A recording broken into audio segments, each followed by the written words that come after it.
Dun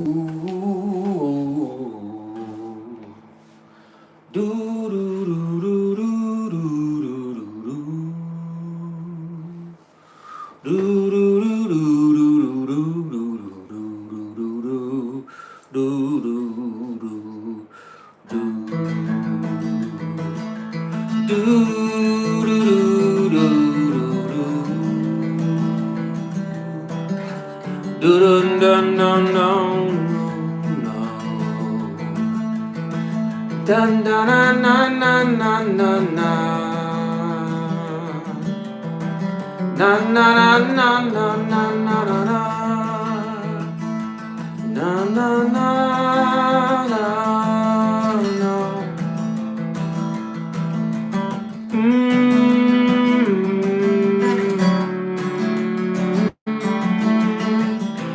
I'm so glad you appeared out of somewhere. What's up? I hope you're having a good night, had a good day, and I hope you're gonna have great dreams tonight. That's all I can wish for any human on this earth, is that during your dreaming state, your mind is on vacation and it has let go of the stresses of the day.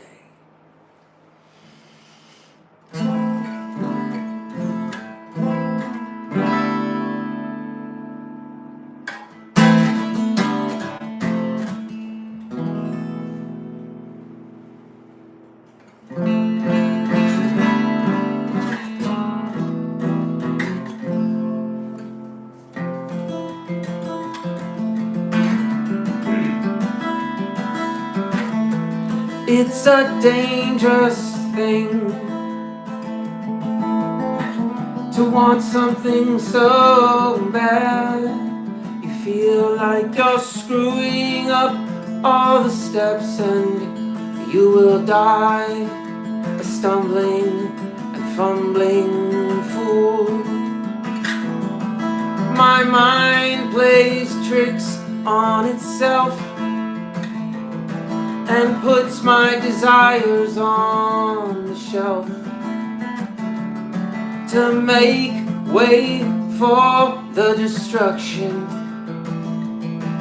My thoughts are so good at impending doom. I don't know about you.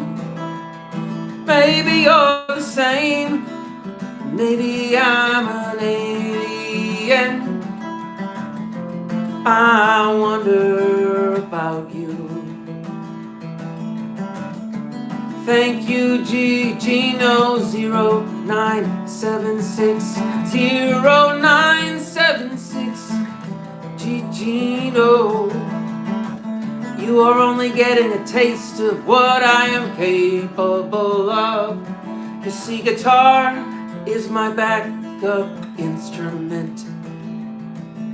Piano is where I truly get to escape. The guitar will have to do. Sometimes I write songs on guitar and I already know what the piano will be, because in my mind I'm playing the piano along with my guitar playing, and it drives me insane.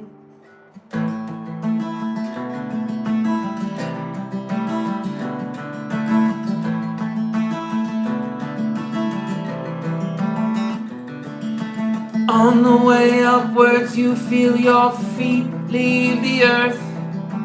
On the way to another life unlived, if you were like water I drown in the ocean. I know what you did. I can't believe it's already over. I was just getting to know myself. Oh, can't you see how painful it is being sober? Have a little fun, live your life before it's done.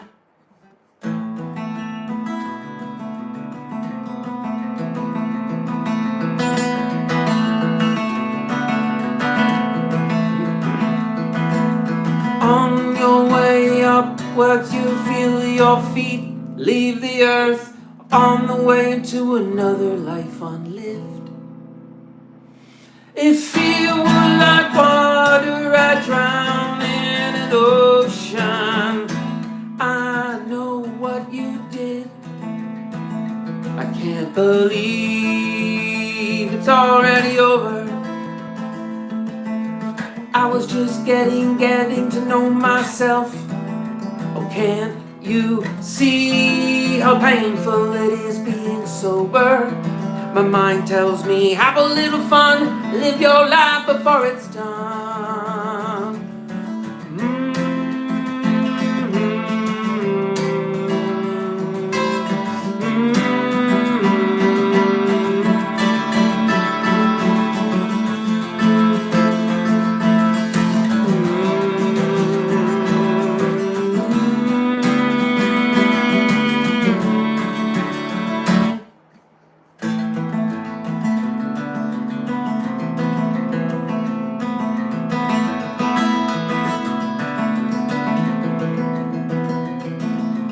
On the way upwards, you feel your feet leave the earth. On the way to another life unlived. If fear were like water, I'd drown in an ocean. I know what you did. Oh, can't you see? It's already over. I was just getting to know myself. Oh, can't you see how painful it is being sober? My mind tells me, have a little fun, live your life before it's done.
You see, I'm only just getting warmed up. I've done 4 months of live streams, and the only thing I have learned is that I am very happy with my creative offerings. So I beg of you, help my dream come true. Think of me as a helpless fool.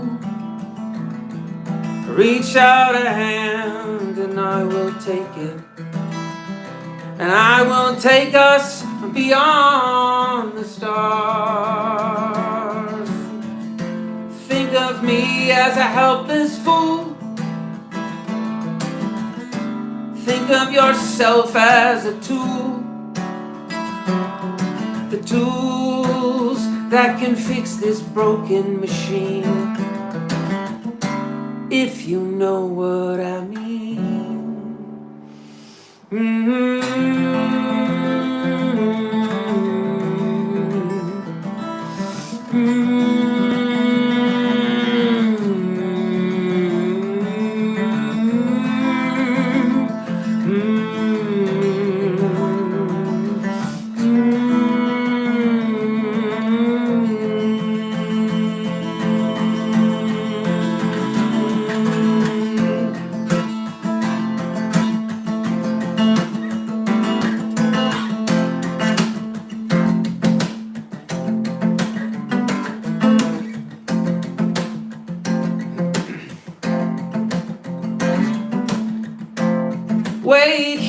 later I'll be back in an hour or so.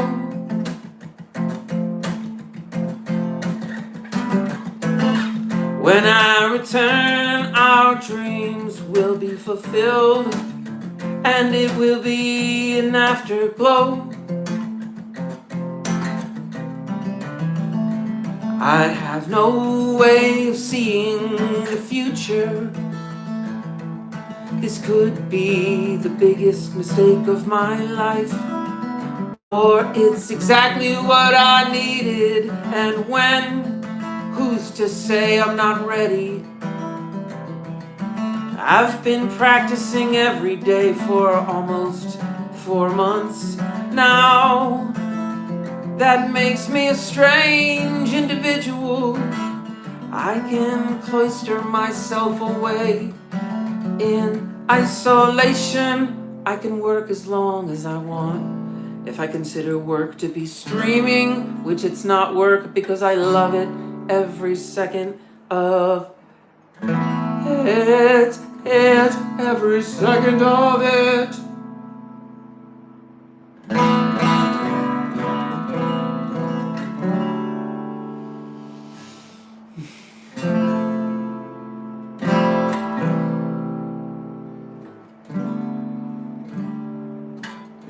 And this is where the symphony would be revealed by the curtain going up.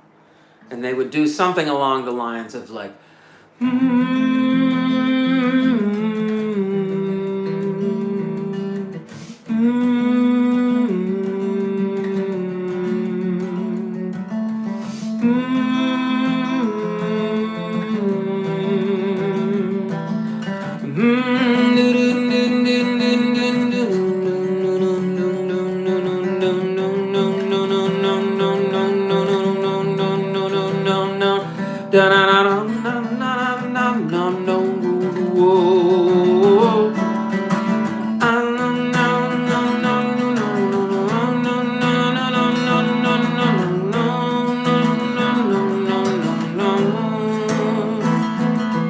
if you were like water, I'd drown in the ocean.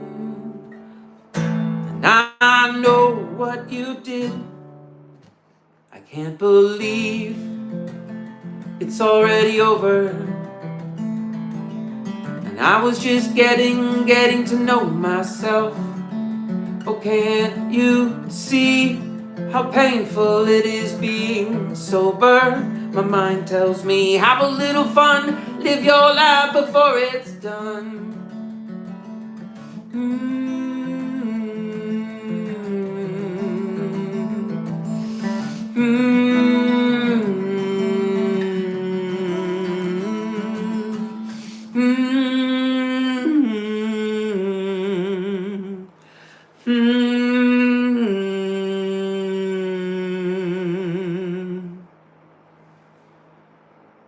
Oh, that's a great song.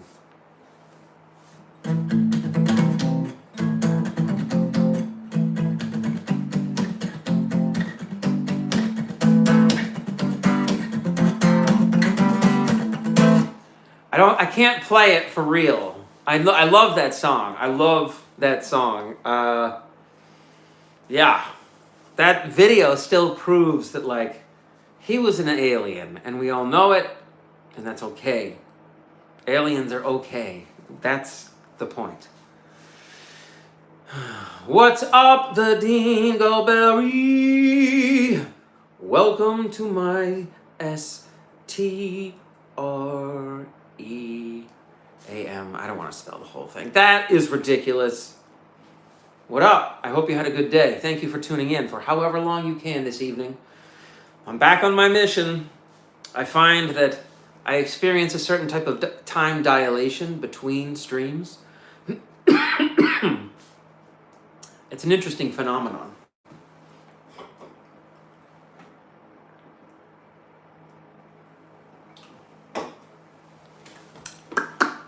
Very interesting phenomenon. Like, the time between playing music and doing a stream dilates to feeling so brief. It's just sort of like I'm constantly thinking about just getting back to streaming and trying a different song, or the same song, or a new idea, just a completely new approach to something. And then do my favorite thing, which is making a song out of the comments as they appear, the best that I can. With your permission to make mistakes, of course. And I will. I'll lose my train of thought. I will screw up a note. I'll warble, as I call it. Warbling around the note. But that's okay. This is my natural voice, and it is flawed. It is not put through a perfection machine. Even though some voices don't need the perfection machine, they are okay, if not wonderful, if not just wonderful to listen to. Sometimes that's happened, sometimes it doesn't. I would tell you that inside my head is the self-critic that tells me, Streamweaver. Yes, that's amazing. Ooh, Streamweaver is a really cool name. Wow. You guys come up with such amazing stuff. For those who have tuned in, please subscribe, hit the like button, tippity tap if you don't mind. I know you tap about 1,000 other things if you're like me. I'm on a mission. I don't have a record label. I don't have management, agent. I have nothing. I have barely anything on streaming. I have a few videos on my YouTube. I have a few things on SoundCloud. I have one song available on my website. Welcome back. Thank you. Welcome back to you. Doctor Who, What, Where. What a cool name. It's very nebulous, yet high-minded. Broad and mysterious, but in a clever way. So yes, I think about playing music all day long, and it makes the day difficult for me sometimes because I'm just distracted to get back to playing. It's like, oh, I gotta do laundry, I gotta get food, spend money, oh God, I gotta vacuum. I'm like a little baby, a lazy little baby. But that's okay. Everything is temporary, even routines. I try to tell myself that. Every routine I've ever gotten myself in has felt torturous, yet at the same time I know that certain parts of the routine are essential.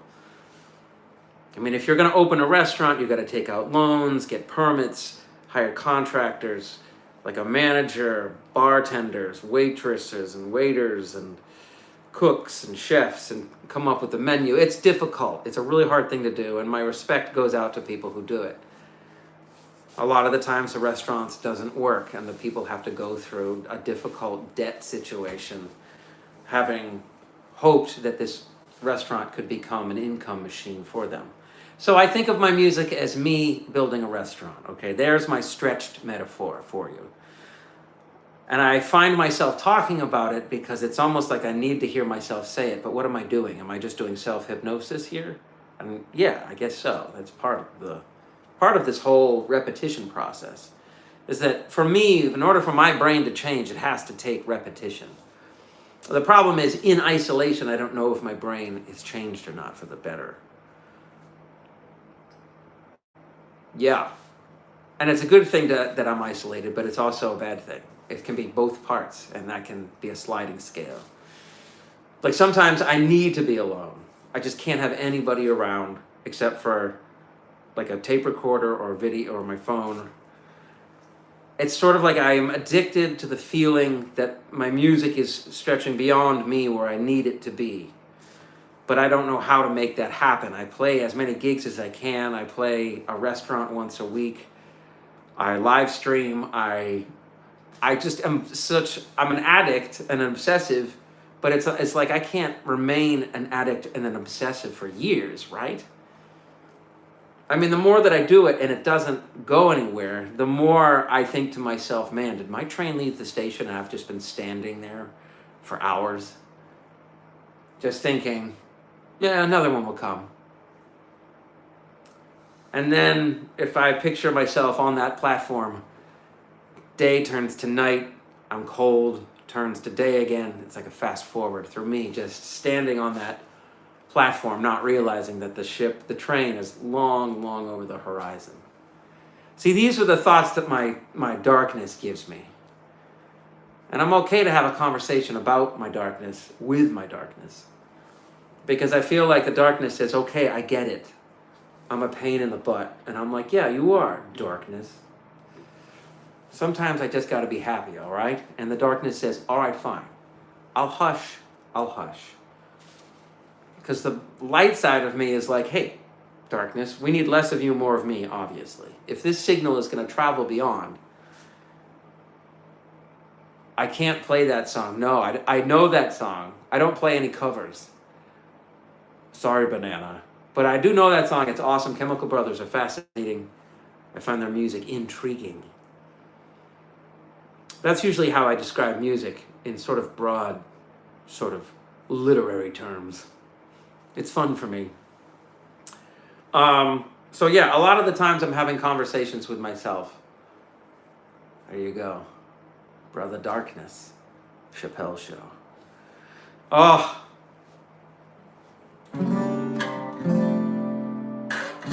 That show. His stand-up.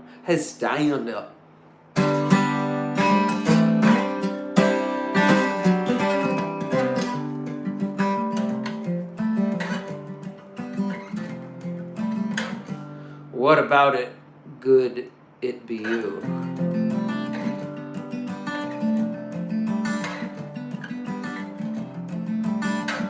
Oh, the song Go by the Chemical Brothers. What about it is good to me? The energy. They always have a really interesting sort of energy.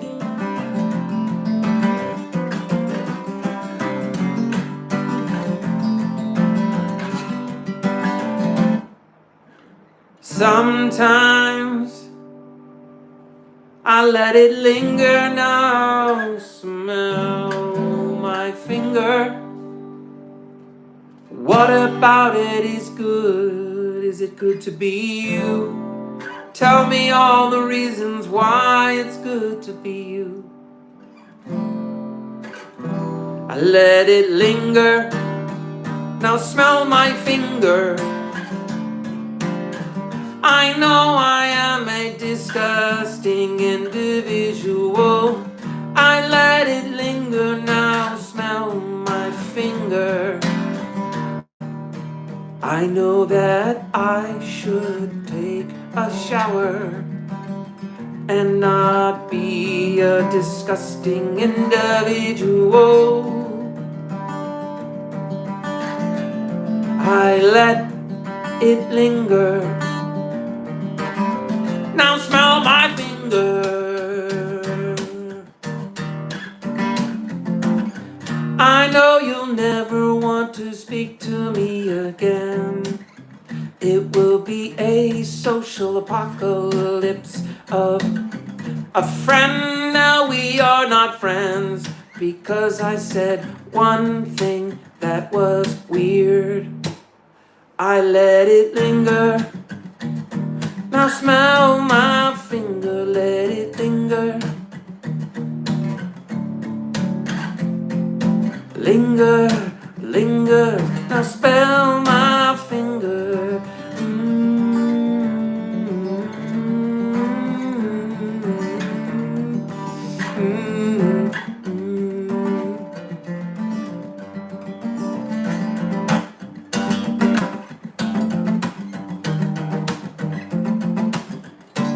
I like to make up songs on the spot.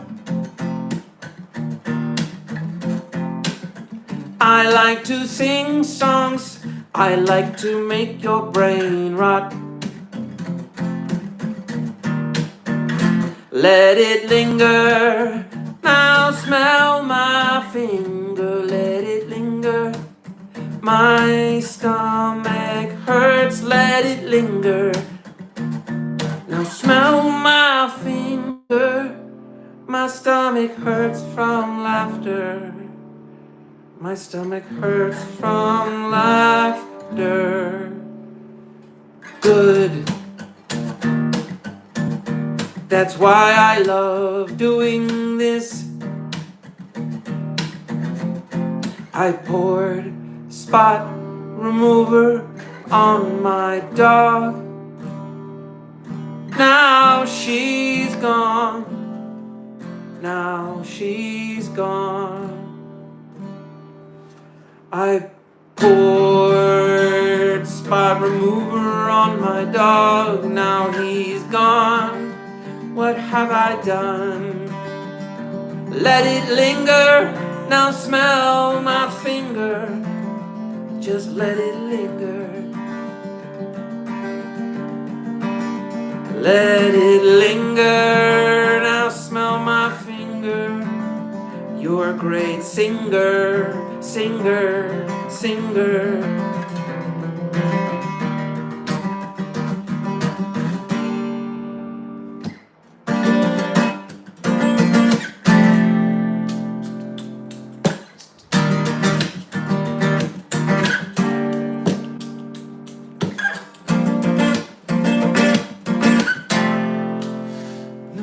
I busted a mirror and got 7 years bad luck. But my lawyer thinks he can get me 5. I busted a mirror and got 7 years bad luck. But my lawyer thinks he can get me 5. I poured spot remover on my dog. Now he's gone and I'm still alive.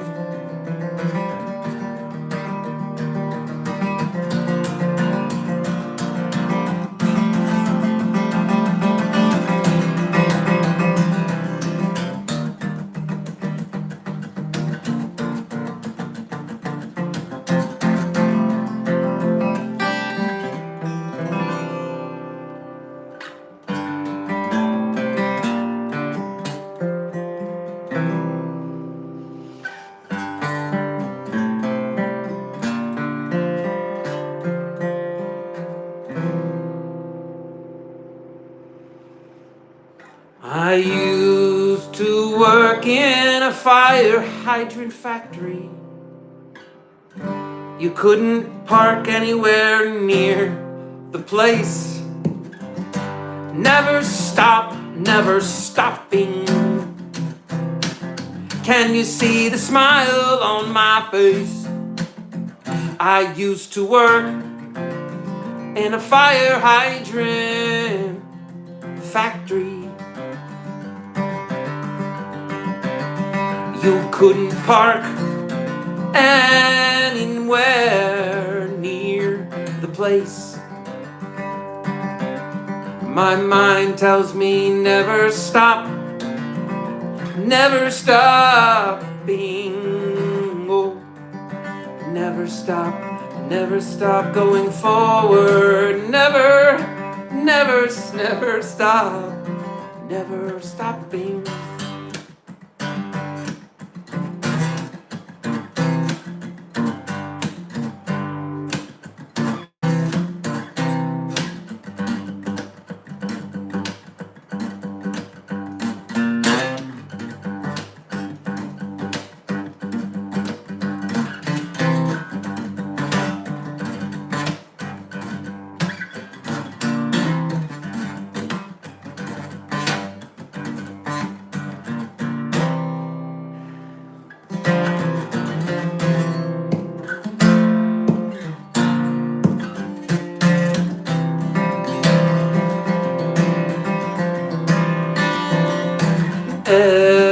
Every line stream I do and have done, I try to make it as unique as a fingerprint. If you took all of my live streams and laid them over each other, they would all be different. Nothing would ever be the same. Nothing would ever be the same. We could be neighbors one day.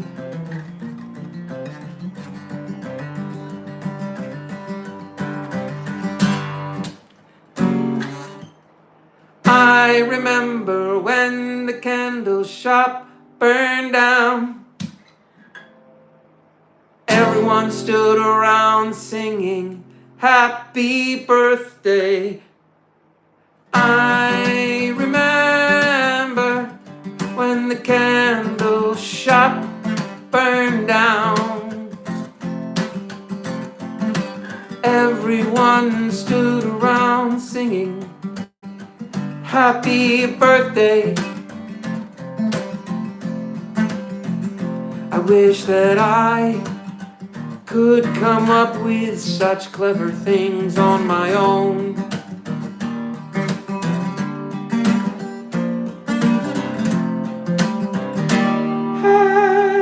Hey,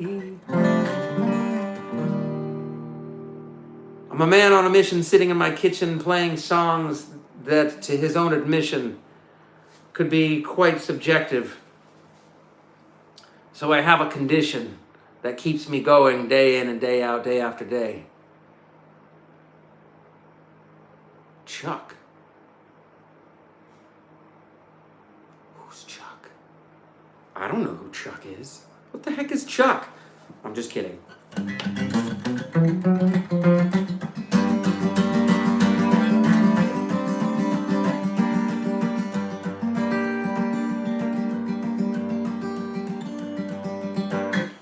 Oh, I gotta tune this guitar.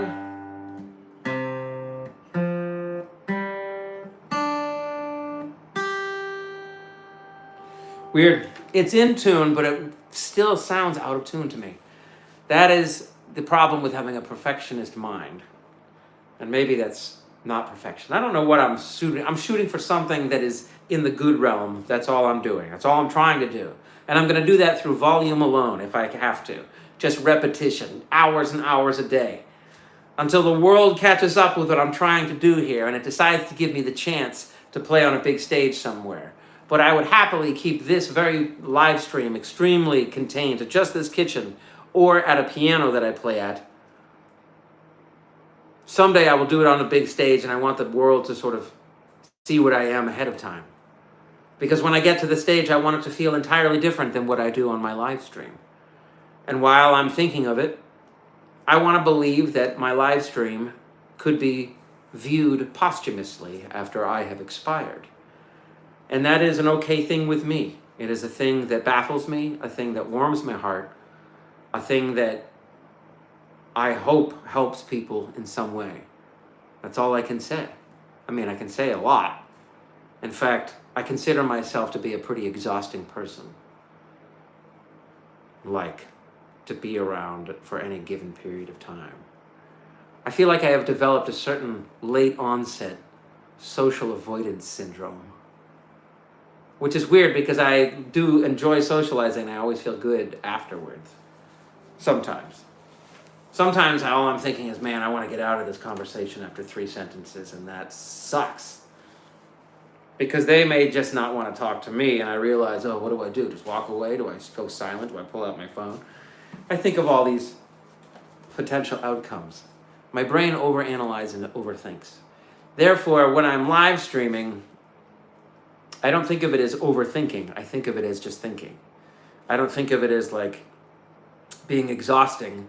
I think of it as, I've already seen evidence from so many people on the YouTubes that they are long-winded, but they have interesting things to say. People will listen at some point. As long as you're making sure that how you are saying things is in some way interesting and at least inviting to consider, you know. So I think about these things all the time, and I like to talk about them because it's reminiscent of, I do the speech to text thing on my phone.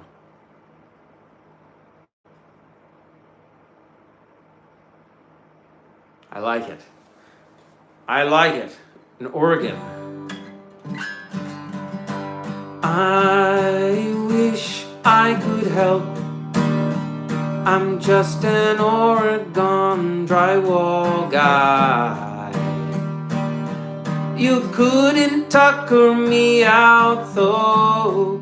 I was a shy kid. Now I never shut up.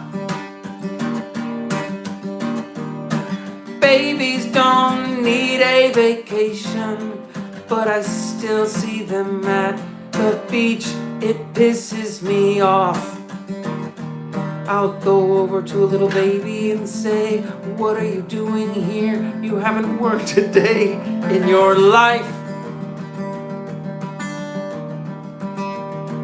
Get that baby out of my sight. It does not belong on the beach. I came here to relax, not be distracted by your helpless 22-pound creature you gave birth to 6 weeks ago. I don't want to hear it cry. I don't want to see you change diapers. Get that lazy baby off the beach. Maybe I'm being a little too harsh, but you know I mean it. I had a life before I had kids, and I got to be very entertained at times that I was caring for a helpless offspring. Get that baby off the beach. It doesn't belong here.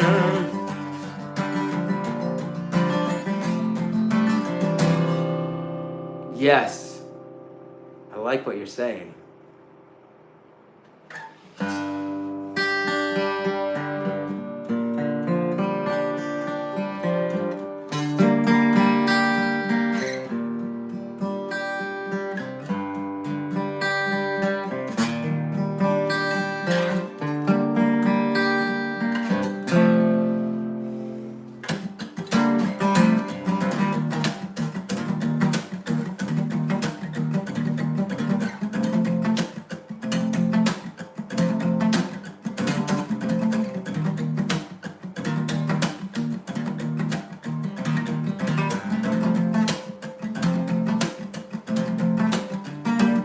It's a lonely whisper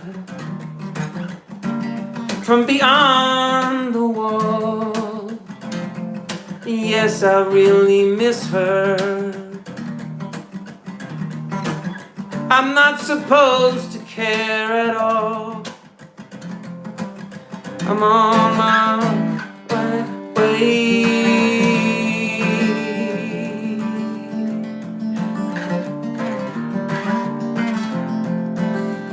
I'm on my way.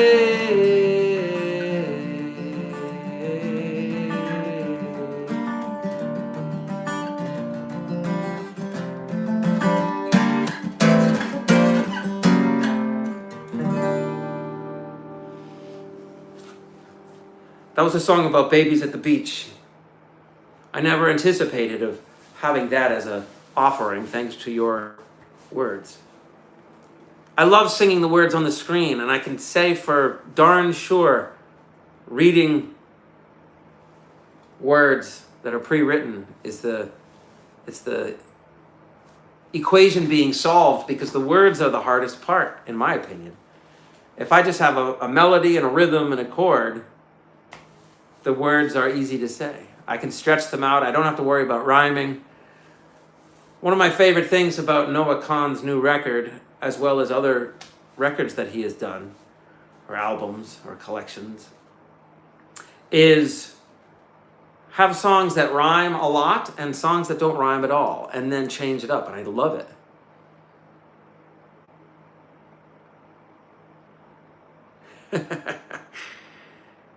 You haven't seen a fraction of what I can do. And I want you to know that, so you can help me spread the word. Subscribe, comment, likes, comment, subscribe, all that stuff. I have to say it over and over again and do my twisty. I don't know what the back of my head looks like. I don't want to know. I assume it's garbage. So, yeah, this is my stream. This is what I do now. This is what I love doing. It's what I look forward to the most. When I'm streaming, I'm not thinking about my phone or messages. I'm not thinking of how weird it is that I have a device where people send me stuff, which is like something you have to respond to, or you say that you didn't get it, or that you just don't want to respond, or it's a social pressure dropped in your lap. And it's self-perceived, and it's something that maybe other people don't perceive. But for me, someone who overthinks. So my phone is like the anxiety machine. Let's just say that. And I allow it to be. It's entirely me. I know that. But your phone at any point can be like a bing, some bad news comes in.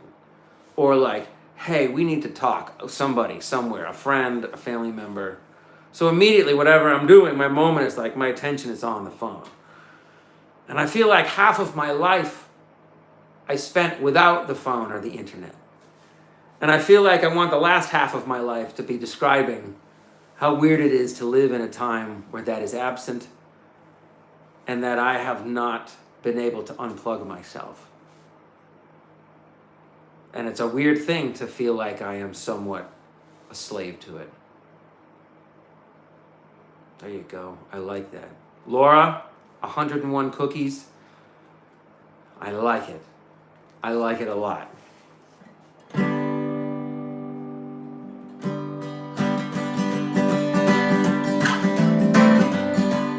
I'd love to have control over the anxiety machine. I'd love to have a lot more control over the anxiety machine in my pocket. Maybe the way to lift the anxiety is first tell it that you hate it.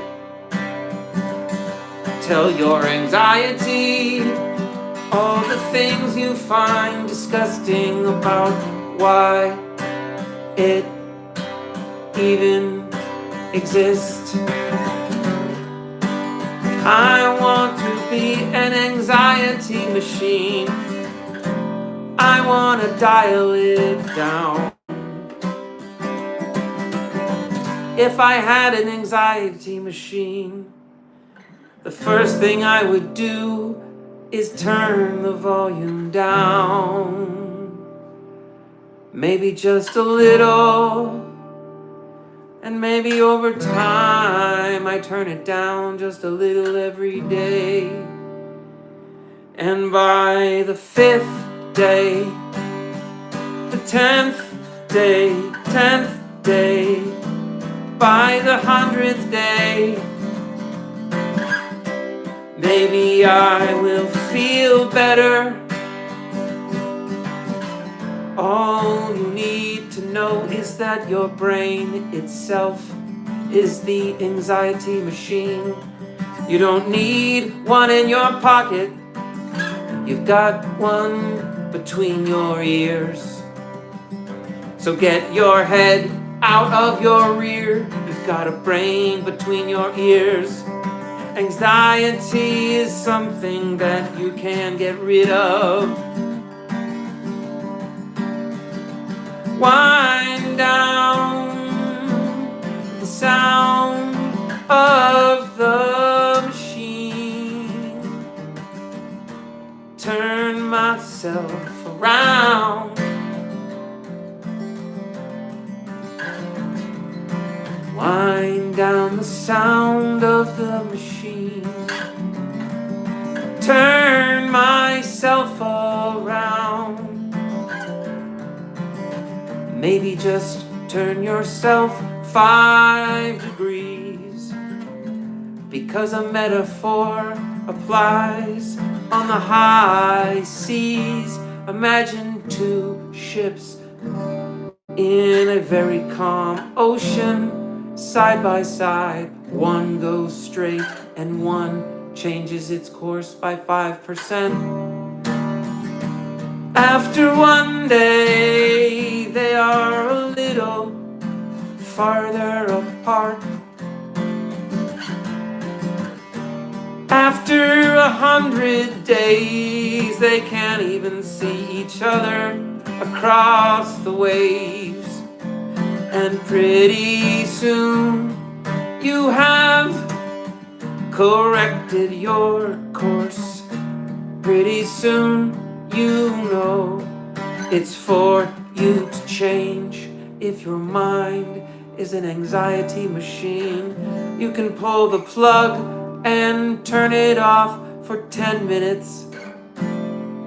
Try living without anxiety for 10 minutes. Pay close attention to what your thoughts do. Cherish your mind, cherish the thoughts in your head. Wind down the sound of the machine, turn myself around. Through the air I dive, through the fire time flies. My oh my, I know how time flies.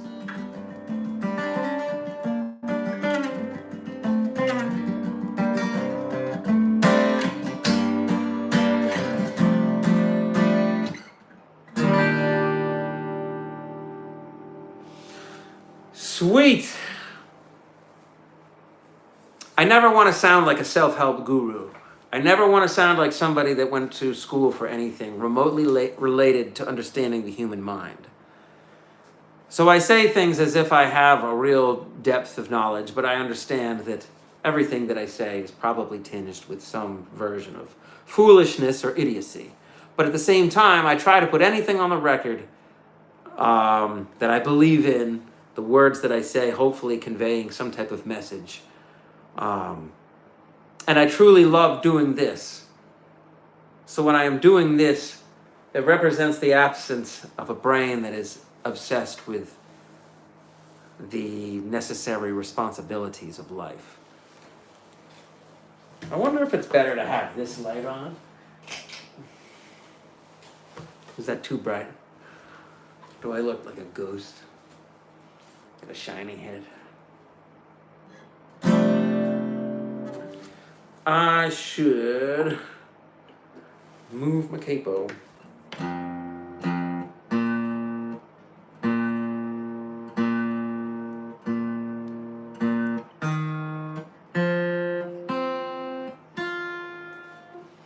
I'm going to a live concert next week. Wow, interesting. Nice. Laura, you're talking my language here. Let me assure you that in all my research now and my wisdom after being through life, my own whatever life that I've been living, is that everything happened when it needed to happen, and I can only figure it out later why.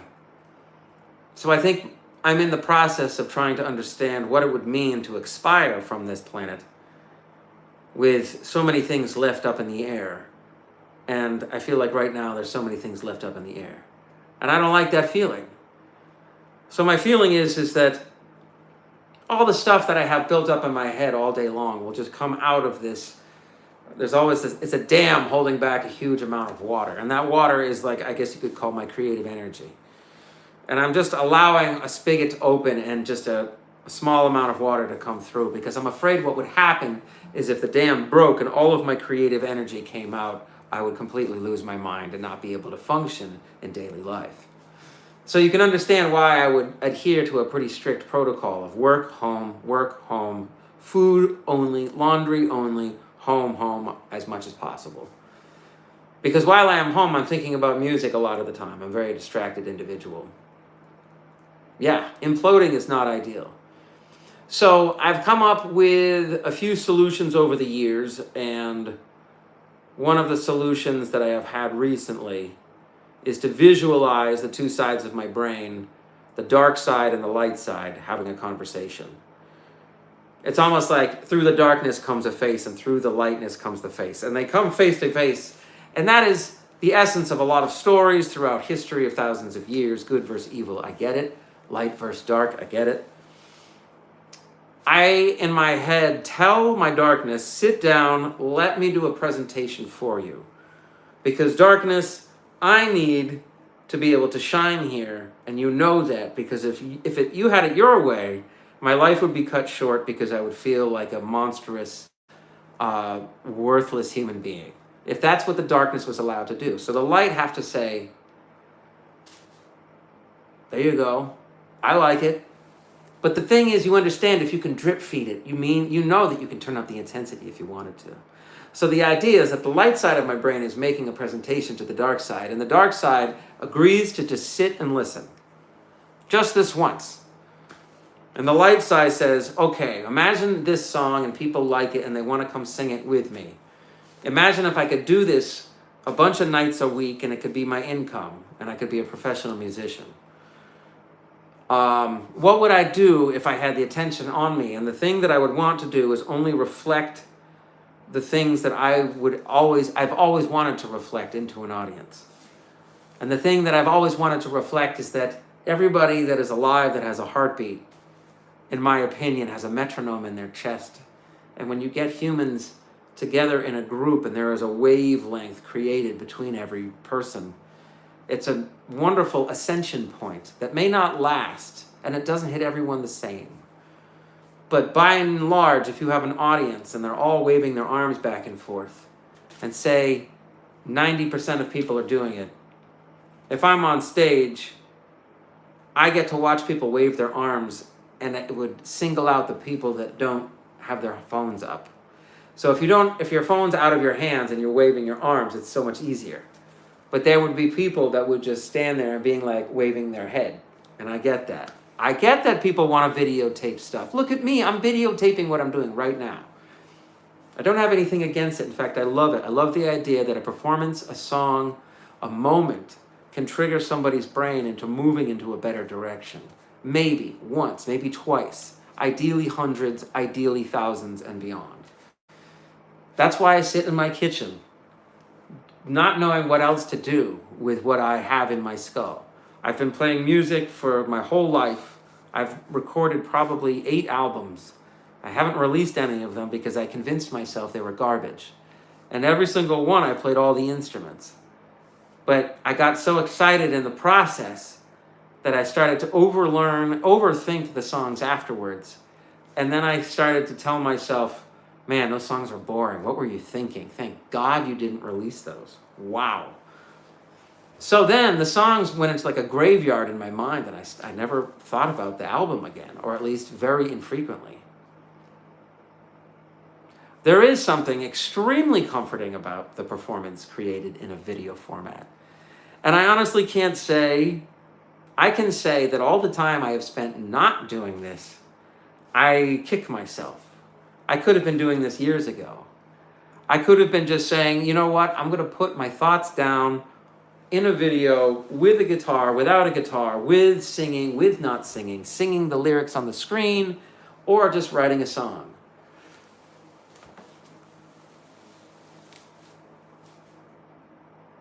I'm going to release them, and I need your help. That's my sales pitch, okay? This one's called Hey, Hello. Someday I'll do it with a band behind me.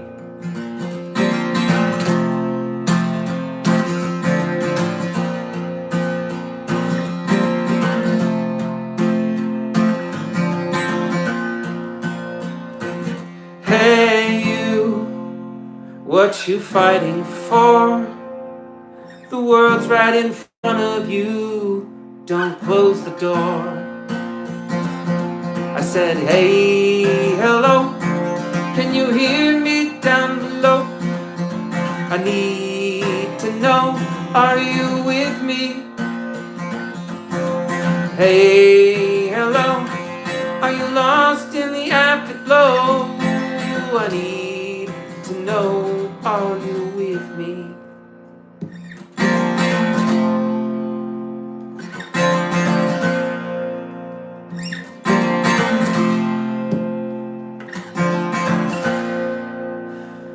Sir, I am from India. I want some advice related to guitar. Can you help, please? I would be glad to help. I'll just finish this here song. Sometimes I make the bridges really, really long. I'd be glad to help.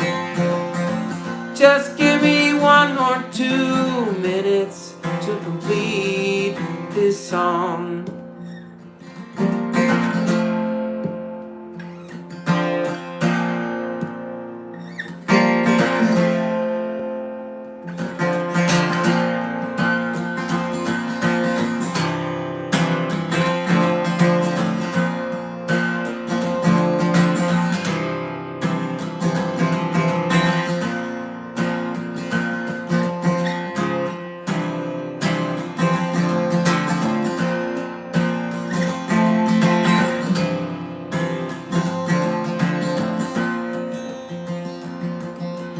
No one's ever gonna see your name in lights.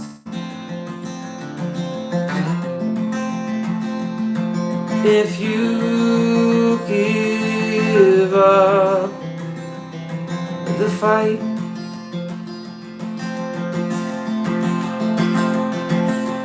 no one's ever gonna see your name in lights.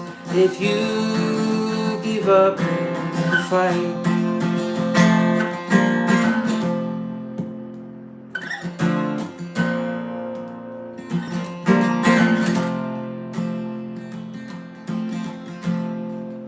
I said, hey, hello, can you hear me down below? I need to know, are you with me? I said, hey, hello, are you lost in the afterglow? Yes, I need to know, are you with me? No one's ever gonna see your name in lights. If you give up the fight, no one's ever gonna see your name in lights. If you give up the fight.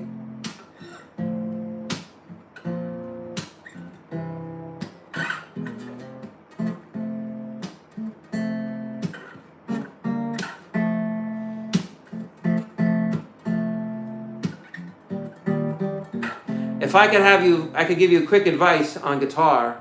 Since you know how to play and you can sing, then my advice is to say to yourself, pick a chord you like and hum a single note with that chord. Start there. Don't think about reading music. Don't think about any song that's ever sounded like it, even though there probably are many, but don't think about any of that. Teach yourself to not think and embrace what happens. Yes, I love it. I love it. I love it. You're right. And it won't happen until I have management or an agent. Not because that's by choice. It's because I can't concentrate myself enough to figure out how to do it. I mean, my most recent album has been done. I've just been too lazy and too poor to put it online. Does that sound like a terrible excuse? It is. I have many excuses. So I need your help. Please follow the advice. I will teach you one other thing. And you know this. The strings are labeled, 1 through 6. 1 being the high note, as you know. 1, 2, 3, 4, 5, 6. Right? The 3rd string, I tune down to E. So I have the capo on the 1st fret. That's my trick, because the song that I put my guitar in F. I like F better. I don't know why, I just do. So I turn the 3rd string down to F. Low F, middle F, high F. Okay, simple enough, right? So I just take my index finger and my middle finger, and I put it on the first fret, creating an F, like just an open F.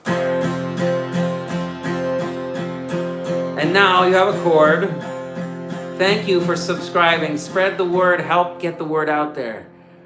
I'm going to do performances, I'm going to do stand-up, I'm going to do everything in between. I'm going to read comments, I'm going to do my own music, I'm going to get a band eventually, I'm going to start with a trio, I'm going to get to a bigger stage and a bigger stage and a bigger stage, and eventually I'll go on tour, and eventually I'll take 6 weeks off in between a 6-week tour, so I have a good balance of work and life, work life and love life and music life and creative life, all of it.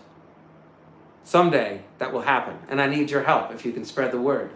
So, continuing with my little lesson about songwriting, I think of it as try to shed any thought of anything else and just hit. Now pick any note and hum it.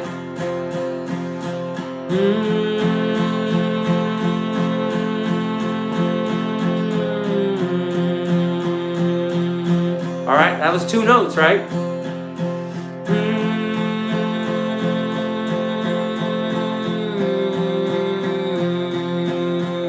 That was 3 notes. Again. Do.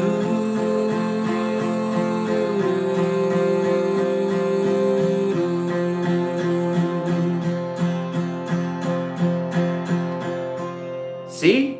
Easy, right? Okay, so you've got that. Now, stop the guitar and just do the singing. So I'll do 2 bars of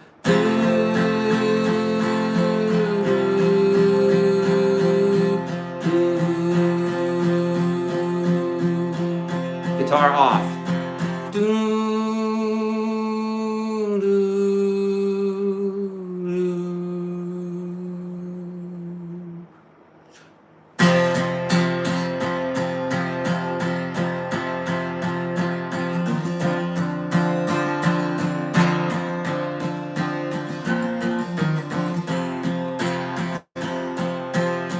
So that's a little tip I have for the day. You can make a chord just by lifting a finger. That's what I like about this lazy tuning. Just lift your index finger. Every note that you hit is a right note when you're just holding down 2 strings. So it's making the guitar very simple.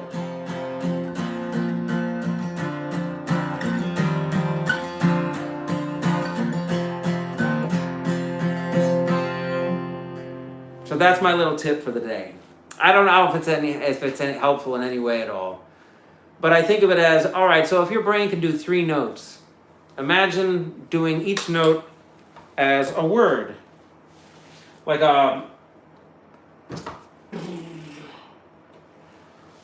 think of it as a word.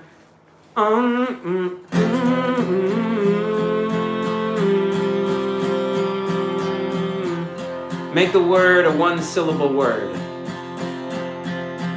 I love you.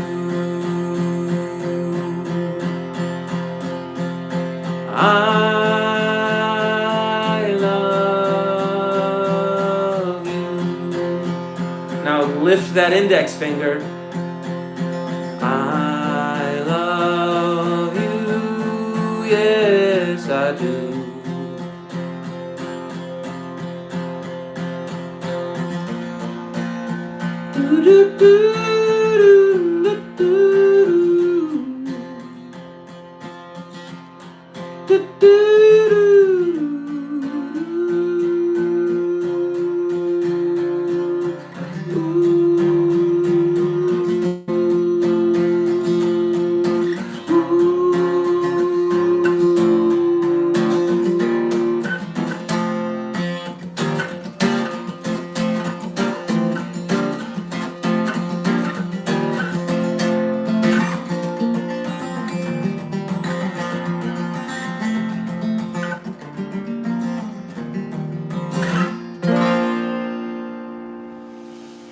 What shall I play? What shall I play on this lovely day? I've got a lot of work to do, but I've come a long way.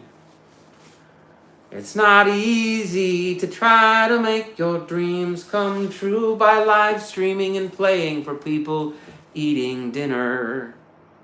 It's not easy to be a musician who just wants to be a professional. Oh, cry me a river, Peter. Why is it so difficult? And the truth is, it's really not that difficult. The only thing is, it's really hard to withstand the inner critic. It has been so violent. I have to kill my self-critic, or at least put it into a coma. Into a coma. But I don't know how long I'll go. Thank you, sir, follow your advice. Thanks a lot. I subbed. Best of luck with your music. You're gonna need a lot. I will never see you again, or I'll see you every day. Consider how weird it is to broadcast yourself. And people can pick you apart and make fun of your music. I know I'm too sensitive, and yes, I know I'm insecure, but I keep coming back for more, for more, for more. I keep coming back for more. I don't know what's in store. I don't care what the neighbors are gonna say. Maybe tomorrow, but not today.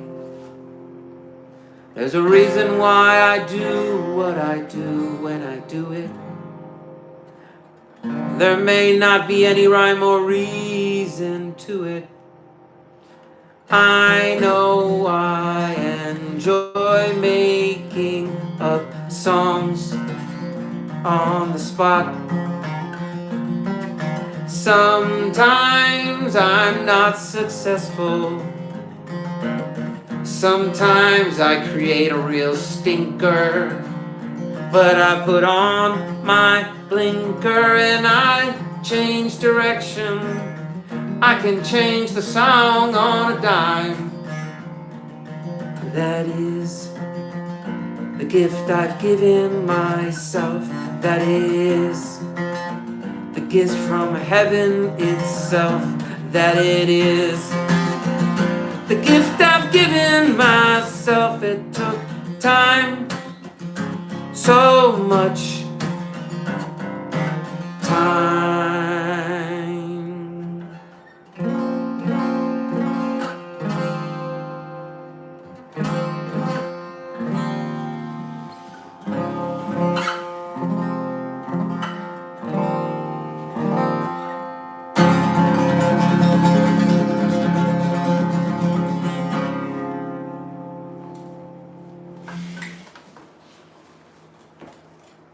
Thank you so very much. I have no idea if this is in any way interesting. I have no way to really understand why I am doing this. I know why I am doing this. I have no real conscious understanding of exactly why I'm doing it. In terms of, I could be doing other things right now, But music is the only thing that I want to do. And talking about music is the only thing that I want to do. And in talking about music, I end up talking about a lot of other things as well. But ultimately, the stream really is supposed to be about the musical energy and me talking rabidly about my dysfunction and my brokenness. Yes, that's what we all want to hear about, right? What's going wrong in life? What's really ticking me off? What's holding me back? What am I stuck in? All of these thoughts rage through my mind like a torrent of lava all day. Not all day. It cools off sometimes.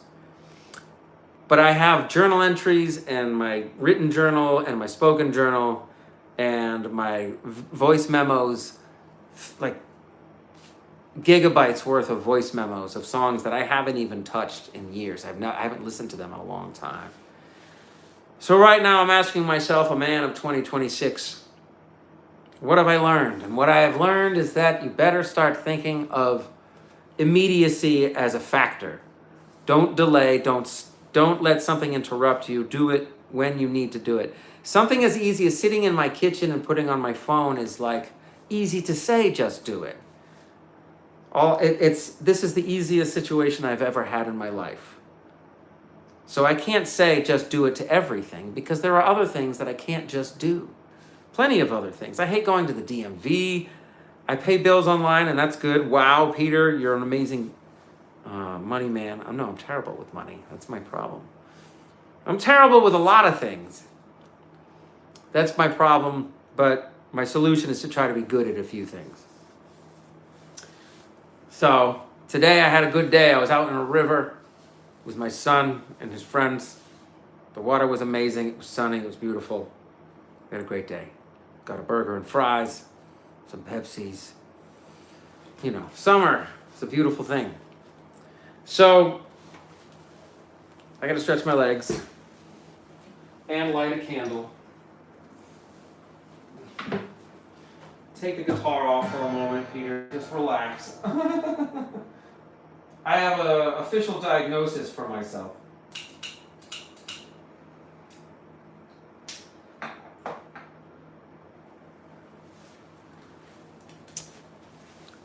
My official diagnosis is CRS. Can't relax syndrome. It's a strange thing to have, probably, for somebody who may not have a brain that operates like mine, and maybe that's most people. I don't know. I can't figure it out. In fact, being around other people makes my brain melt because a lot of the times I'm wondering just how they're making it through their life and the things they must have to do from the time their eyes open to the time they sleep. Their day must be packed with talking and thinking and activities, bills, responsibilities, jobs, punching in, punching out, remembering a music lesson or grab a lunch with so-and-so or get the gas in the car so you can make the trip because you got to pick up. There's all kinds of stuff going on throughout your day. Your brain is like galloping. And not for everybody. Not everybody's brain works exactly the same. I get that. There have been days where my brain has been peaceful and serene, but there have also been days that my brain is just a hellscape, you know, like the surface of Mars, except I'm able to survive somehow. But earlier I was talking about the two hemispheres of my brain, which is a myth, by the way, from what I understand. The idea of being left-brained and right-brained. Like, we equate the motor function with the right brain to the left side of our body, the left side. We equate the motor function to, like, our philosophical viewpoint. And if somebody's creative, does that mean they're right brain? No, I use a lot of my left brain.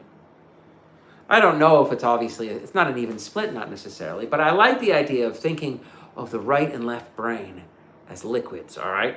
Like, I don't know, purple and blue. I don't know. Two different liquids, right? Just pour them together. Use both hemispheres at once. What are you doing? Using less of your left brain if you're right brain? Or less of your right brain if you're left brain? No. And yes, this video is reversed, so I'm not probably pointing at the right thing on your screen. But that is my mission. I'm a man in my kitchen with a condition, and I have an admission, I have an addiction, and that's a contradiction. It doesn't rhyme much of the time, but I don't care. And I feel like I have a lot of things that need to come out of my head. I feel like the inside of my skull is blackened from the amount of fireworks that have gone off. And the skull is there to be like, stop, Peter, stop with all this. What are you going to do? Describe something to somebody for an hours? What are you going to do? Go into a long-winded story with like so much description it takes 20 minutes to get to the interesting part? Am I going to do that? Are there some people on this earth that have conversations that way? Yeah. I've run into a few people that take the time that my attention is on them to tell me a long story. Sometimes I'm in the mood for a long story. Sometimes I'm not. And I think that's like most people. So while the person is talking, I'm wondering, what's going on with this story? Why are they choosing to describe it this way? Where are we going? Some people throw in all kinds of useless details. My approach in a conversation is to try to keep it to 3 sentences and stop. And finish the sentence with a question or like an open-ended lobbing of the concept back to the other person. So I can be long-winded on a live stream. I can just talk. I can do the beak fingers that people have been doing a lot when they're like trying to be like a hand pecking. Listen to me. I'm physically tapping you. Listen. I'm telling you something now. Pay attention. I'm just kidding. But I think it's easy for me to feel the passing of time speed up. It's easy to imagine the past summers feeling like I didn't do nearly enough in terms of adventures and relaxing and doing anything. And that's all because of my own decisions. I blame nobody else, nothing else but me. But I want to think about the idea that, like, if I were going through a master's program, I would try to graduate and then use my degree to get a job that paid me well enough to pay off my loans or whatever, and then live pretty well, whatever that looks like, right? So this is me in my classroom. I am the professor and the student.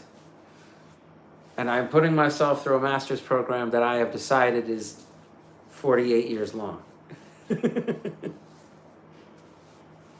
Nah, I mean, as far as actually playing music, I started, I think around 8 or 9 on drums. And I had touched pianos before, but I didn't really resonate with the piano until I was about 11 or 12. And then, so I had drums, I had piano, and then guitar was just something I would pluck on, never took seriously. Until I got my favorite acoustic guitar of all time. And then it sounded so good, I couldn't put it down. And then I started writing songs on the piano and the guitar, and I've been doing that my whole life. And I have 8 albums that are done, essentially done. But I've just let them sit for so long because I don't think they're very good. It's kind of weird, but it's okay. I'm also learning to forgive myself for all that time I feel like I lost. It gets white right there. Weird. It's not deodorant, I promise you. I promise you. Woo-wee! Anyway,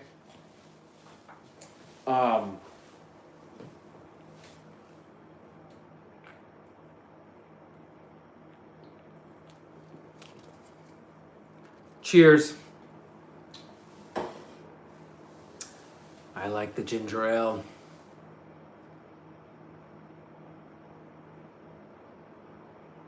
Shall I keep playing? I'm going to play guitar for a little bit longer.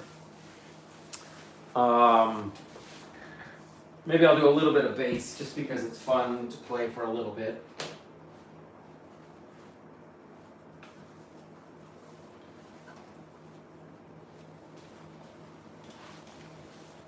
Someday I'll even play it plugged in. Boom.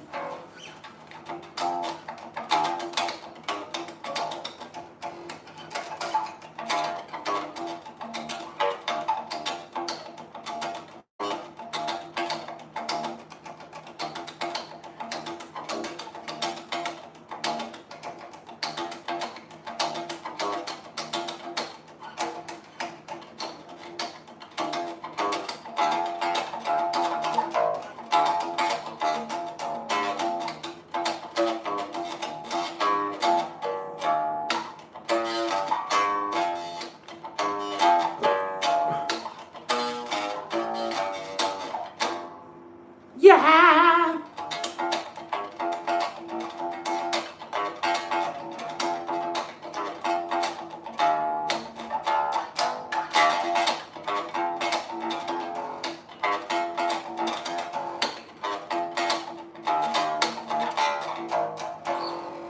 Yeah. So someday, I wish I can't play that. No, I'm not even near that level of technical ability. Holy cow, that stuff is amazing. I watch it and my jaw drops, and I just want to give up music sometimes because I see just how fluid. They're just so fluid, and just that their face is calm, and just their face. They just seem so. Yeah, can't everybody do this? Meanwhile, they're playing like.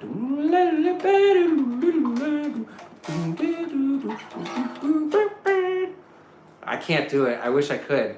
I do my own just little.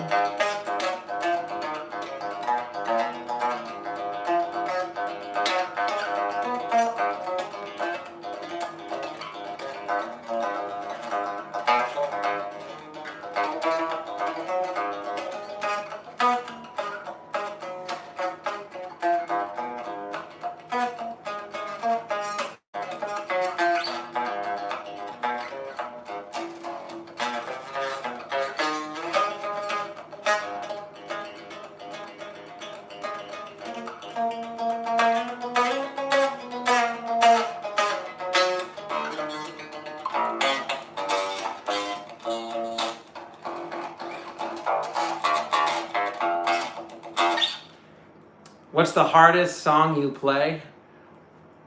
Oh, on the bass? I don't have any songs written on the bass. I don't think I have too many difficult bass lines. The bass is just a very jammy thing for me that like I only play in my own comfort zone. I'm never trying to learn any songs on it or anything. And I generally don't write songs on bass. So I have a song that goes like a.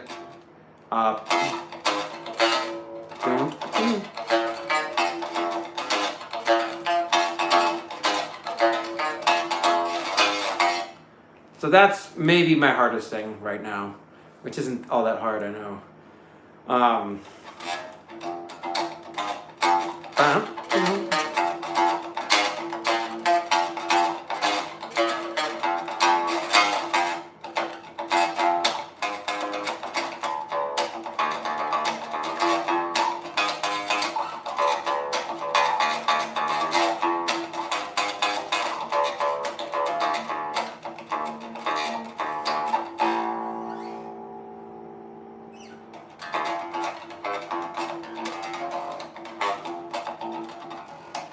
And I love bass so much because if you get a bassist, if I got a drummer, if I had a trio, I was on piano with a bass and drums.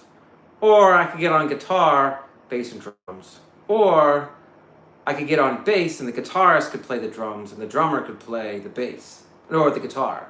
So I could do a set where I would play.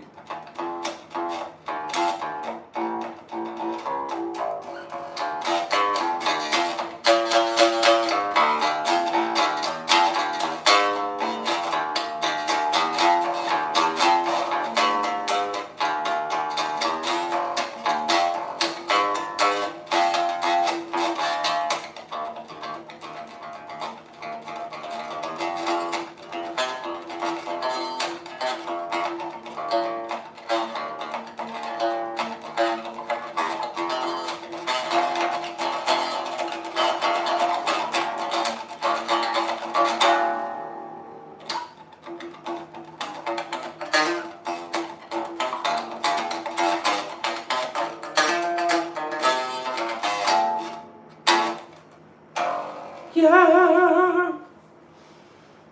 I never know if the bass is even interesting to watch, but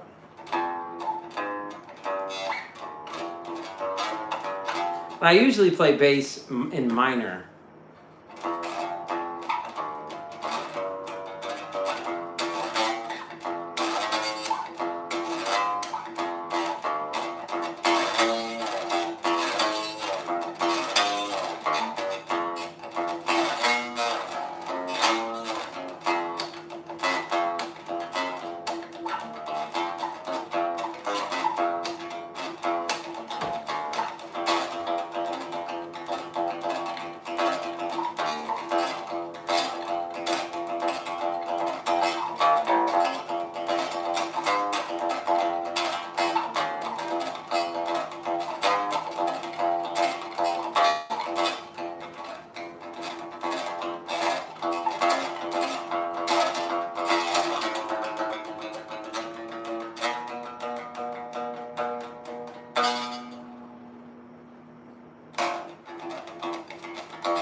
Bum, bum.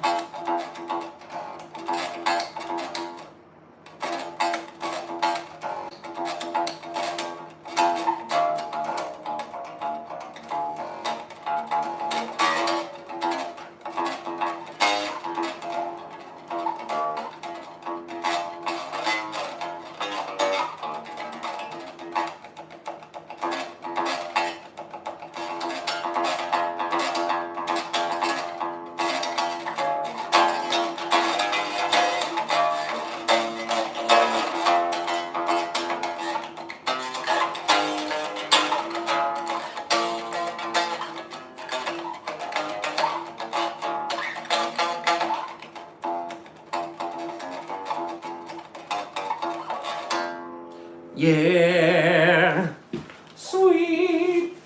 Thank you for indulging me.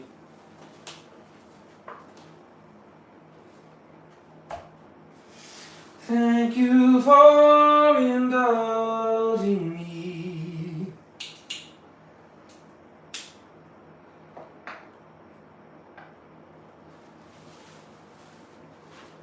Thank you. Thank you.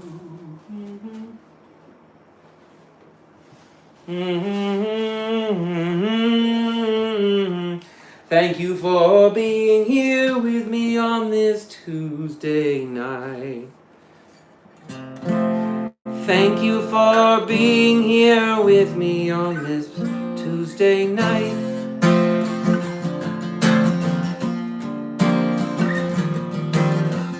I really appreciate the time you spend with me. After all, we all need a family. People we can trust and who we love. We all need something above. We all need to share our love.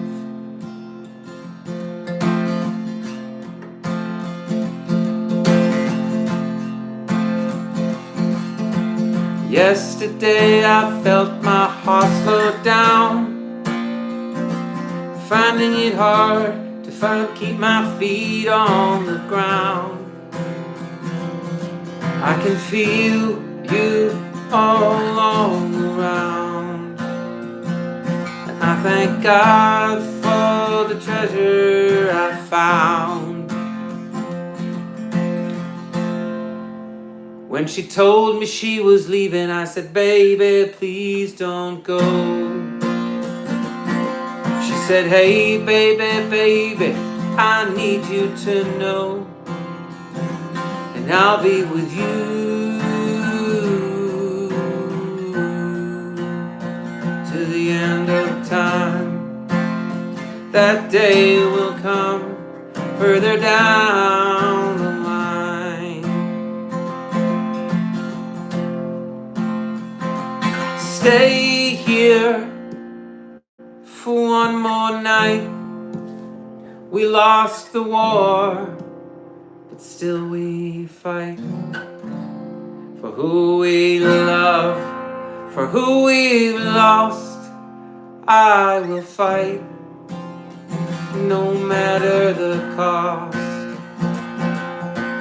Derek Freeman, 733, welcome back. I missed you and your mystery. Welcome back, you've already made my day infinitely better. I hope to say that right off the bat in case you watch for 20 seconds, which is totally cool by me. I am happy with any amount of your time that I take up. I wanna help you perk up. I wanna help your spirits shine. We're all holding on to something we have to let go at some point in time. I know I've made mistakes before. Time moves on. I know I'll make so many more.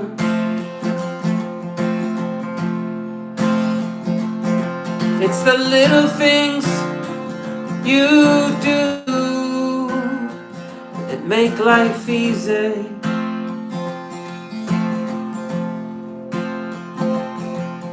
I finally found someone who sees me.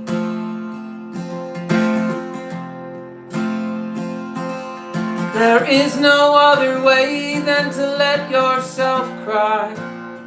You will find it gets easier, one tear at a time. It gets easier, one tear at a time.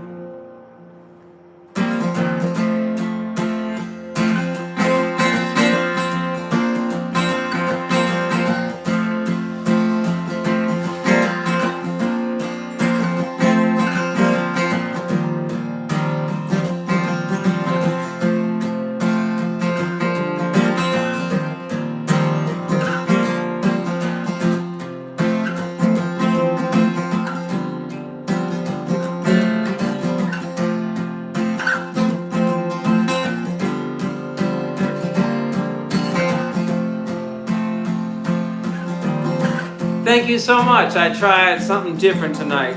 Normally I hate having my hair down, but I figure I might as well put it on the record what it looks like when it's down. You know what I mean? I'm not very fashionable. I don't have a whole lot of clothes. In fact, I have about 5 t-shirts, 1 pair of pants, and yes, I do laundry. I'm not a disgusting pig, but I am just a little bit disgusting. I imagine that's okay. That's okay. We all have our good and bad days. I will probably stream tomorrow night. I'll probably do like an hour and a half, like I've been doing a night. Part of that is my kids are hanging out. I have to think of it like I'm at a part-time job. Thank you for being here. Thank you for being there. Thank you for tuning in. Thank you for being awesome. I truly appreciate it. I'm never grateful enough, I assure you of that. But I really am honestly, truly happy that you got to tune in. And I hope you have a good night. And thank you so much for listening in. Like, comment, subscribe. All that good stuff. Everybody says it. I know. I'm on a mission here. I was approaching 500 subscribers. I got to 499. And because it's exciting thing for me. I checked it, and it had gone down to 496, and I was like, oh man, someone unsubscribed. Darn it, it's a loss. Tonight, I don't know if I hit 500 subscribers or not. I don't think so. I don't know really, and it's just a number, but the number represents something. The number is just arbitrary. It's not like, yes, in a lot of ways, there is a certain happiness if my numbers got to 1,000 or 10,000 or more or whatever.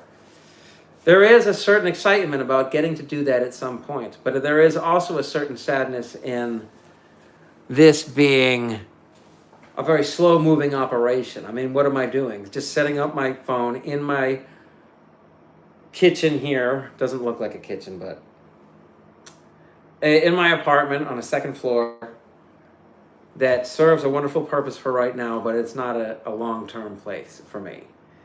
So I have to think about what I'm going to do.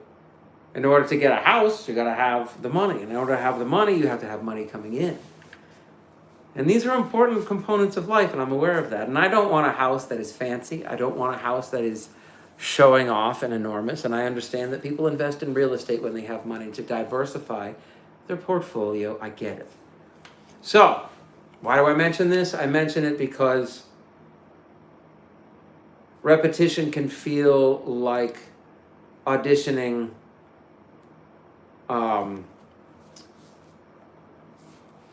failing your audition over and over again. That's what performing can feel like. Well, I'm starting off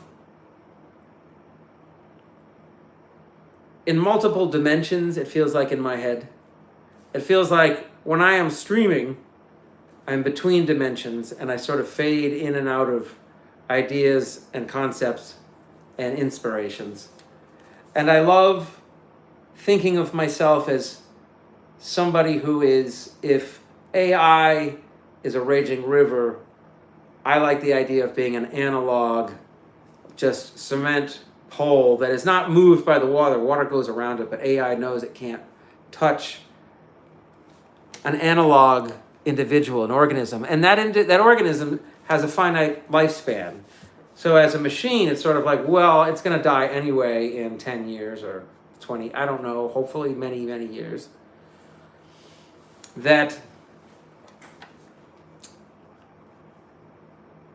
I've got work to do and I got to get to it. Bottom line. And that's what I have been doing. And I have been watching a lot of people that have made a name for themselves do interviews and offer themselves on the internet. And I just felt like the only way that I know how to do it is just to hit play or record on the phone and set it up, and that's it. I sit the camera on the same spot. Part of that is I need to branch out. I have not the greatest lighting. I gotta improve the lighting. And I would love to get it that I'm in a permanent space, that I do really good. Thank you very much. I really appreciate the subscribe. I promise what I want to do is have this be almost like a live a live diary of my life as I progress, hopefully. Every live stream that I've done, I've had moments where I've had like a profound sense of purpose that comes and goes. And sometimes that sense of purpose is replaced by a sense of worthlessness that is like, can be pretty paralyzing. And I know that a lot of people probably have their own version of that. And a lot of people don't. So that's the thing. It's like, I don't know how other people's brains work. I can't figure that out. I spend a lot of time worried about other people's brains and how they think and what they must be feeling and thinking. I consider myself to be a pretty lazy, pretty dysfunctional human. So I keep my life at a bare minimum of excitement. I just do the same thing over and over. And that repetition is both paralyzing but also freeing, because I'm reminding myself that in the 100 hours of my live streaming, I have felt the energy grow. And that's a really cool thing. And maybe the energy is just numbers. Yes. Okay. Yes. If I see 500 people watched a stream, and I don't know how long the views are, I don't know what it means necessarily, And I know there's an average view length, and a lot of the times it's like a minute or two, which is awesome. That's great. I'm so happy with however much time people tune in for me. And I understand that I already have experienced subscribers deciding to move on. They don't want to see this garbage anymore. This guy annoys them. His voice is stupid. He says dumb things. He plays dumb things. He's unoriginal. All he does is sing the words on the screen, and that is so lame. Like, look at he's doing it right now. You're starting off. You're the best. I have 499 subscribers. All I need is one more. If I got myself one more subscriber, that 500 would allow me to sleep pretty well. Pretty well. It's a good thing to get some good rest. Put my brain to rest. It's a good thing to put your mind to the test. So, yes, 500 would be wonderful. But then, honestly, what my brain does is look into the abyss.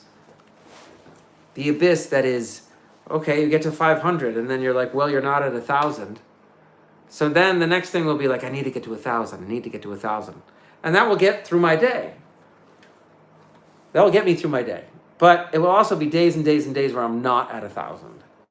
And then the day that I hopefully eventually get to 1,000, maybe I will be sad and be like, well, I'm not at 2,000. So I have set this up for myself. I have set this up brilliantly. I've created my own abyss into which I will fall.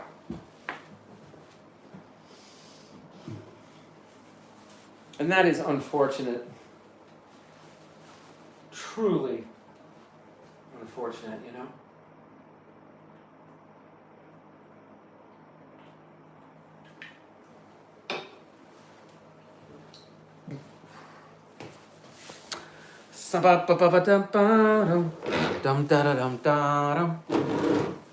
So, it can feel quite strange to repeat something over and over again. That is, if anybody asks me, like a lot of the times, I think musicians get misunderstood by people because musicians might be really distracted in their head, unfortunately. And there's plenty of musicians who have very peaceful minds and are calm and they do yoga and stuff. There's plenty of people like that. I get it. It's not all musicians. I'm saying there's like a certain percentage of musicians that I think are hypersensitive, overly analytical, but also transfixed by both the anticipation, the euphoria of the experience, as well as the afterglow.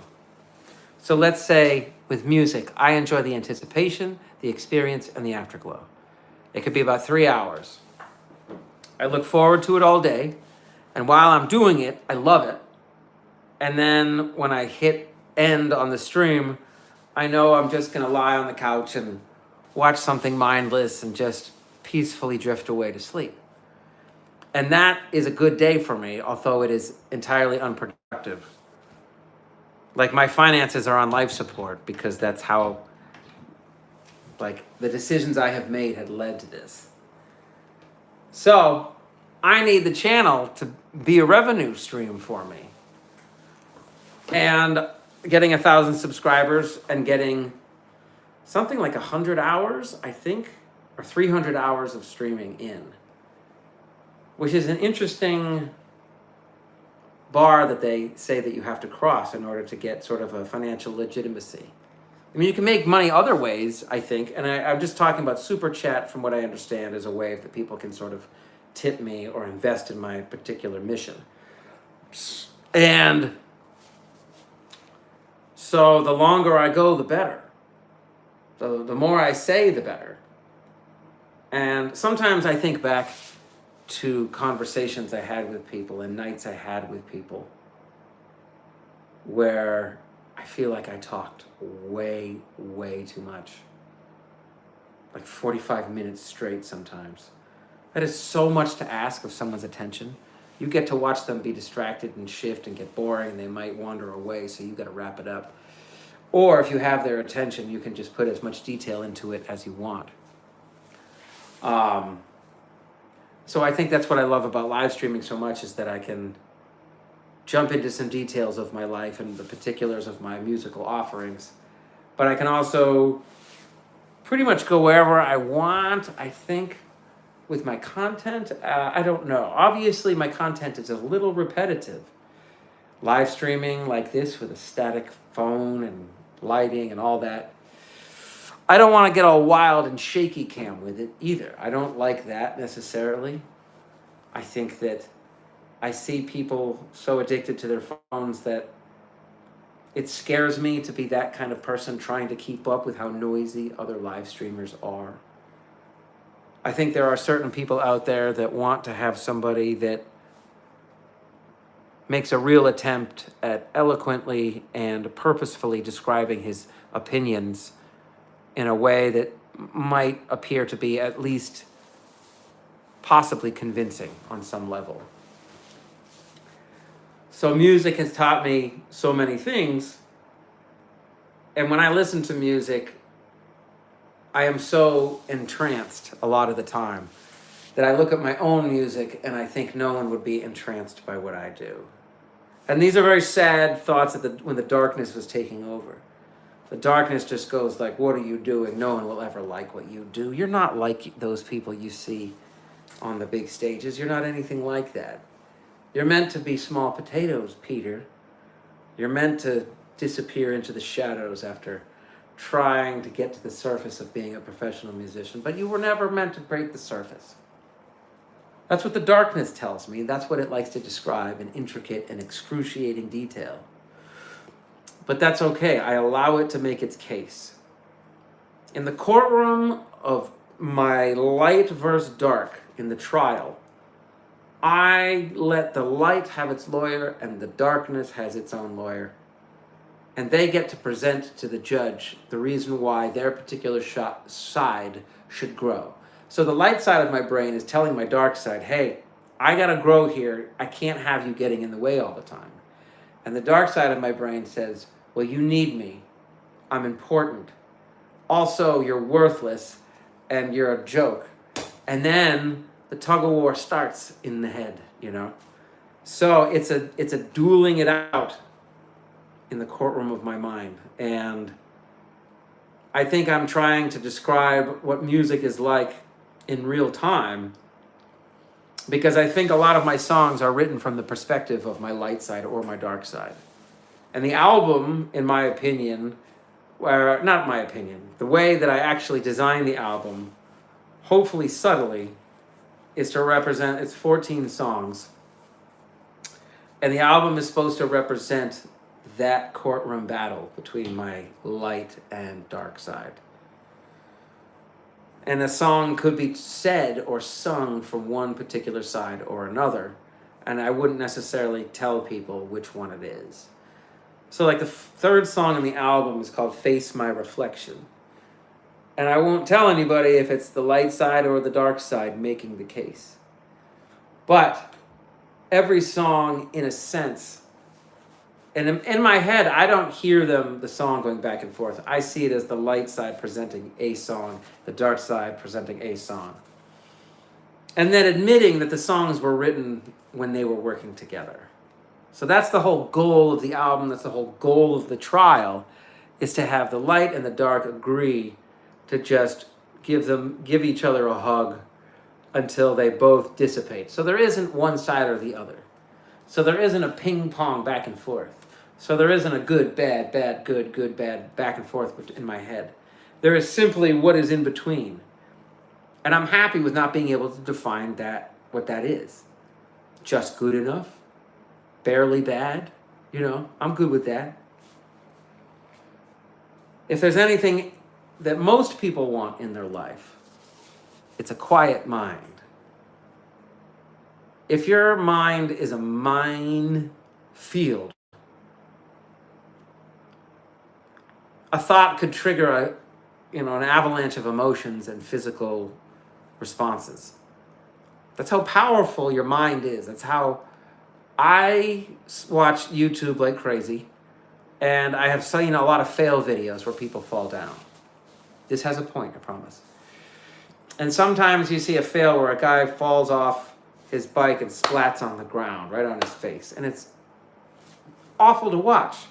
When I see it, my body tingles as if I'm getting the impact. It's a physiological response based on the visualization of seeing someone fall, and I tense up.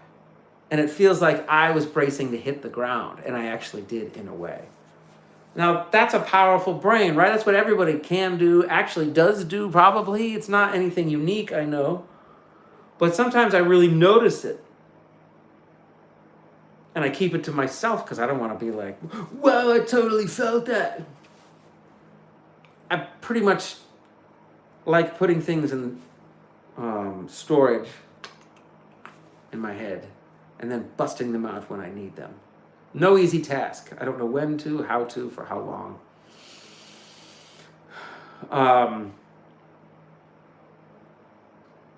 So it just feels like this is a good thing to do.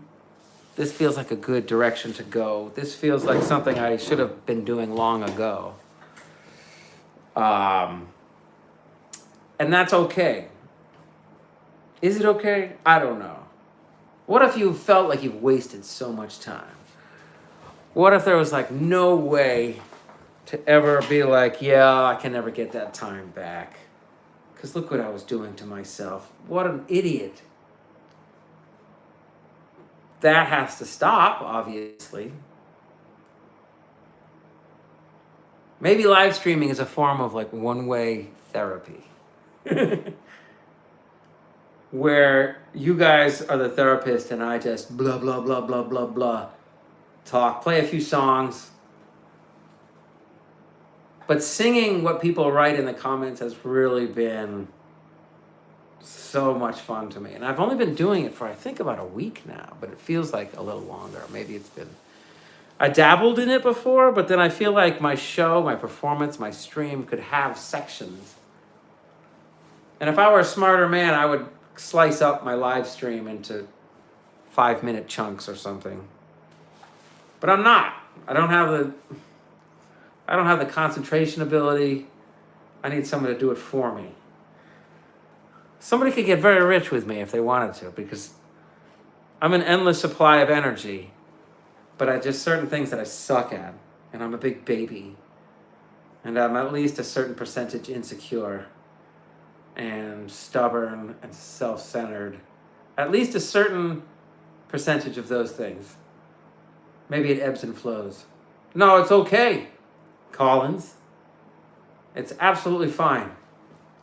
I'm just sitting in my kitchen, enjoying my life and my stream, and I'm glad to see you for however long you're here.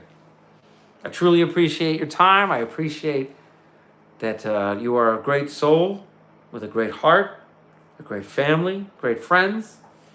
These are the important things in life. Never stop, never stopping, brosif! Exclamation point. I agree. I'm never gonna stop, never stopping. Never gonna stop, never stopping.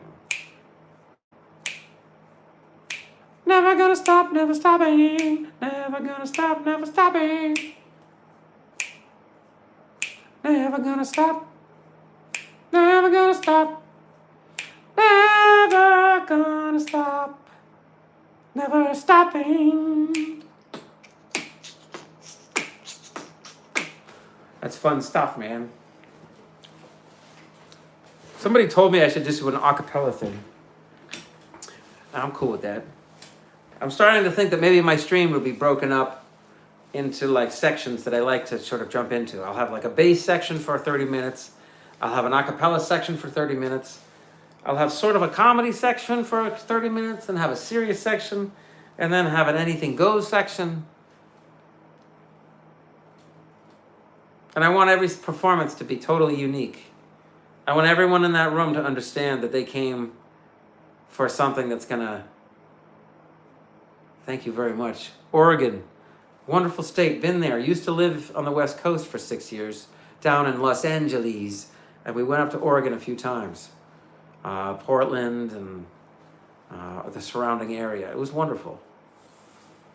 So thank you. Love from Vermont.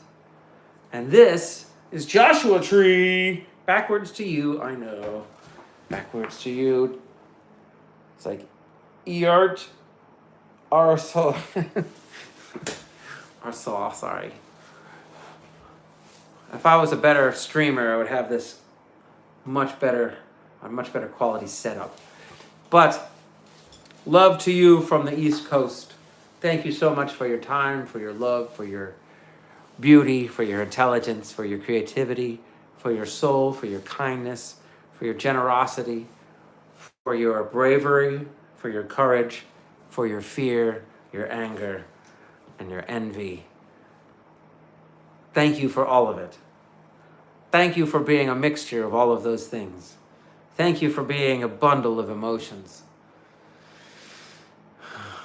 Emotions that sometimes go unexpressed. Sometimes they just go suppressed. And then you wonder what happens to those emotions. Can you forget them, or do they build up subconsciously over time?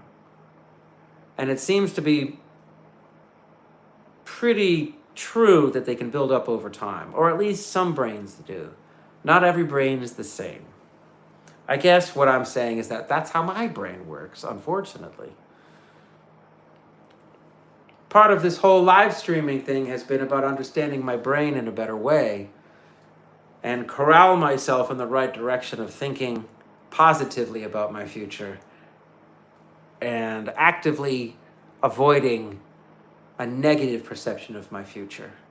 Because that is where anxiety is born, essentially.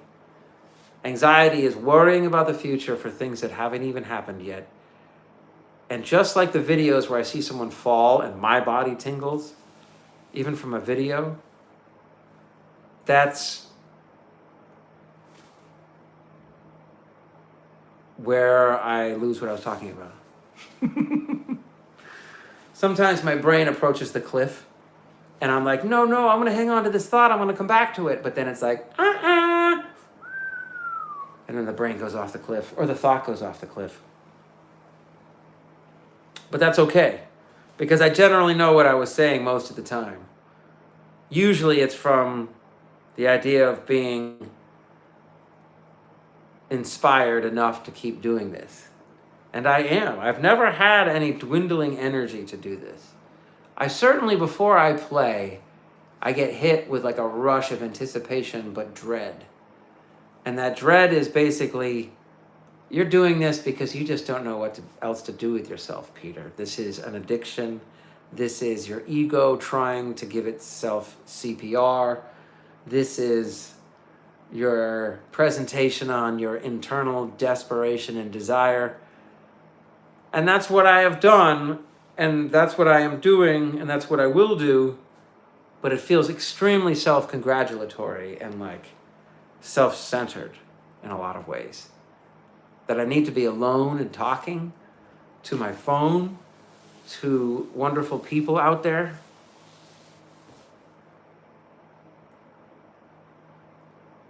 I get all the benefit. I get all the... It helps change my brain in a wonderful way. It changes the wavelength of my brain.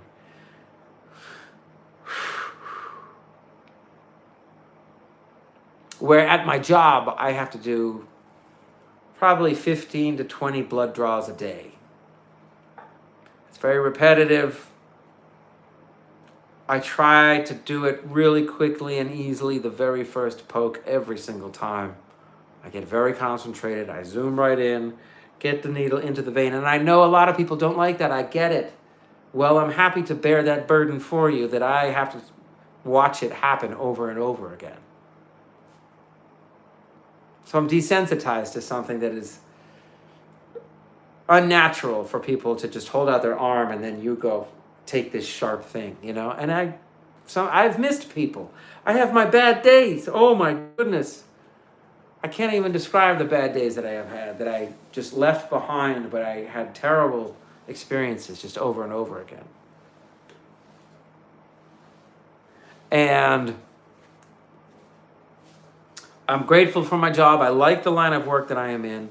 I really like being around providers. I think that's one thing I really like about my job, is that providers have to be sharp. They have to be aware. They have to be empathetic, compassionate, but also a little cold-blooded if they need to be at times. I mean, the people are constantly telling them all the bad things that are happening with them in their cancer treatment, in their dialysis. Someone took a fall, they're in the hospital, both hips are broken. I'm around a lot of suffering, from people in the hospital to people that just have an infected hangnail. I clean people's ears out. I do EKGs on them. I do these breath tests called spirometries. I love my job, but I need to evolve on into something else. And I don't want to do anything else but music. No other job interests me. I can't convince myself to answer phones, to learn something. Anything is just getting in the way of what I truly want to do. So it's like if my heart isn't in it, I won't do it because I'm stubborn. And music might be the thing that is my downfall, you know? Music might be the thing that I try for years, and nothing ever happens, and then I get old and I die. That could happen.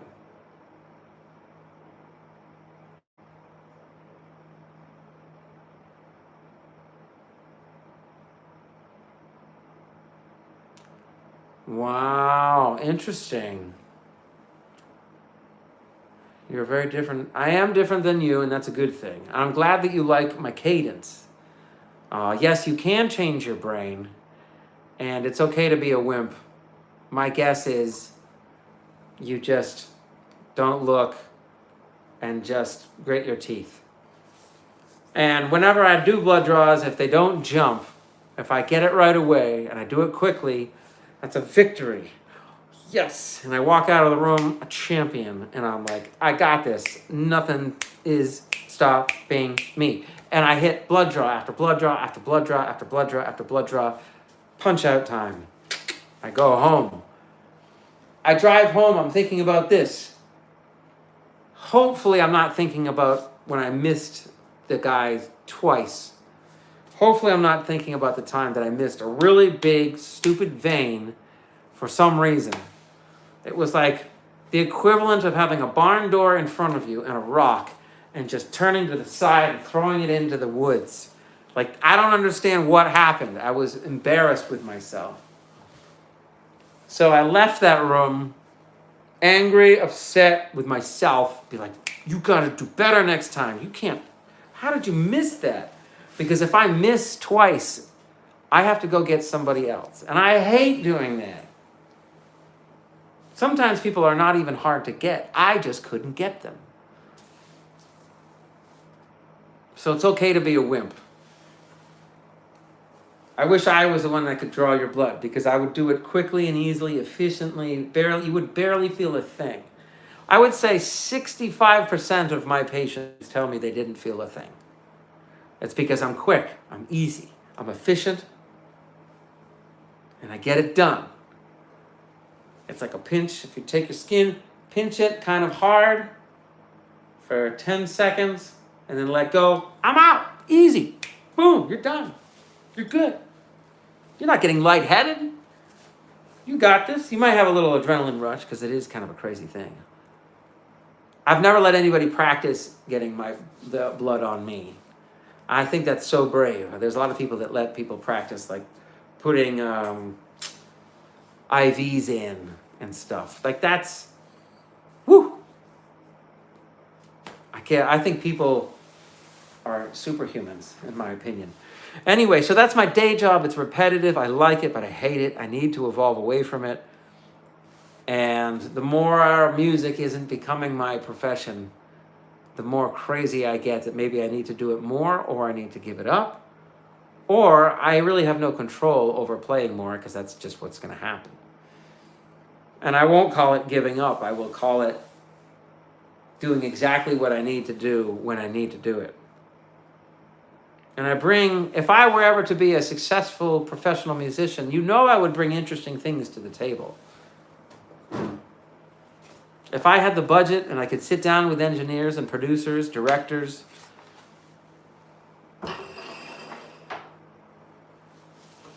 I lived in LA for 6 years and I've written screenplays. And that is not to say my screenplays are any good, but that is to say that I understand the art form a little bit. I could never write an amazing script, but I certainly could work on one with someone. And I want to do the music for the movie that I sell. I want to do so much, but I also need to boil my brain down to just me in my kitchen, Just me sitting right here. I'm not thinking I need to multi-track violins and cellos for a dark part in a movie that I wrote where the opening scene is a very slow-moving camera shot, and my music, my score for the movie is dark as the camera moves. So I have it all in my head, and it drives me crazy, and I have to push it down, flatten it out, and say, you come back later when I'm ready for you. I think that's why it makes me a difficult person to be around a tremendous amount of time.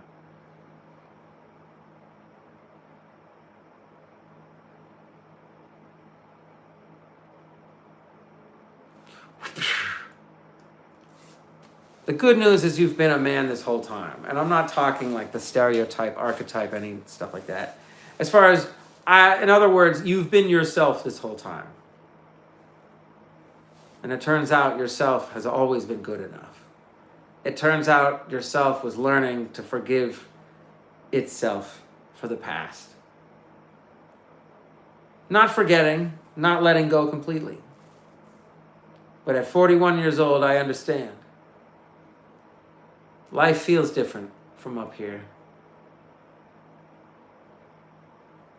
I think I've seen so many people leave such wonderful parts of themselves behind that it's like a beacon to the future, that I know that I have a finite amount of time. If I live till I'm elderly, that's a possibility. 80s, 70s, 60s, 50s, who knows? And that's okay. Because while I inhabit this body today, tonight, while I inhabit it, I get to put into words the things that make me feel good, hopefully, and hopefully help others feel good too.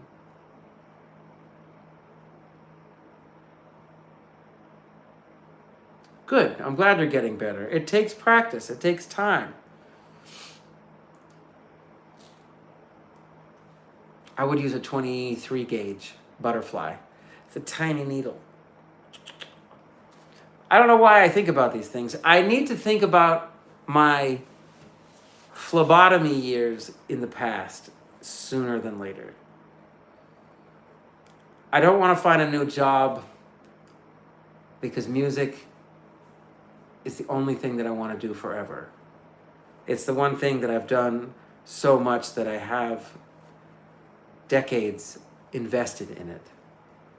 I love it. I can't stop doing it. I've had some dark days where I had to play in a basement. And the songs that I wrote helped me get through the night. And I've had songs written on piano, and the songs that I wrote helped me get through that time in my life. So my songs, a lot of them are recorded, and I just haven't released them because I know they're not top-notch sound quality-wise, and maybe artistically, creatively, I don't know. And that's the problem, is it says something about my mind that I care too much about what other people think about something that I should just imagine letting go on the ocean and letting it drift off into the horizon.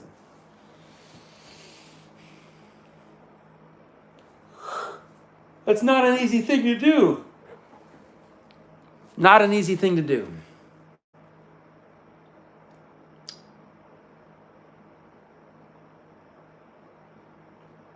I've been going about 2 hours. Nice. I think I'm going to wrap it up. But I really appreciate you spending time with me. And I'm excited for the future. A lot of good things are coming. I don't know what. I just want to be that guy that says, I have a YouTube channel.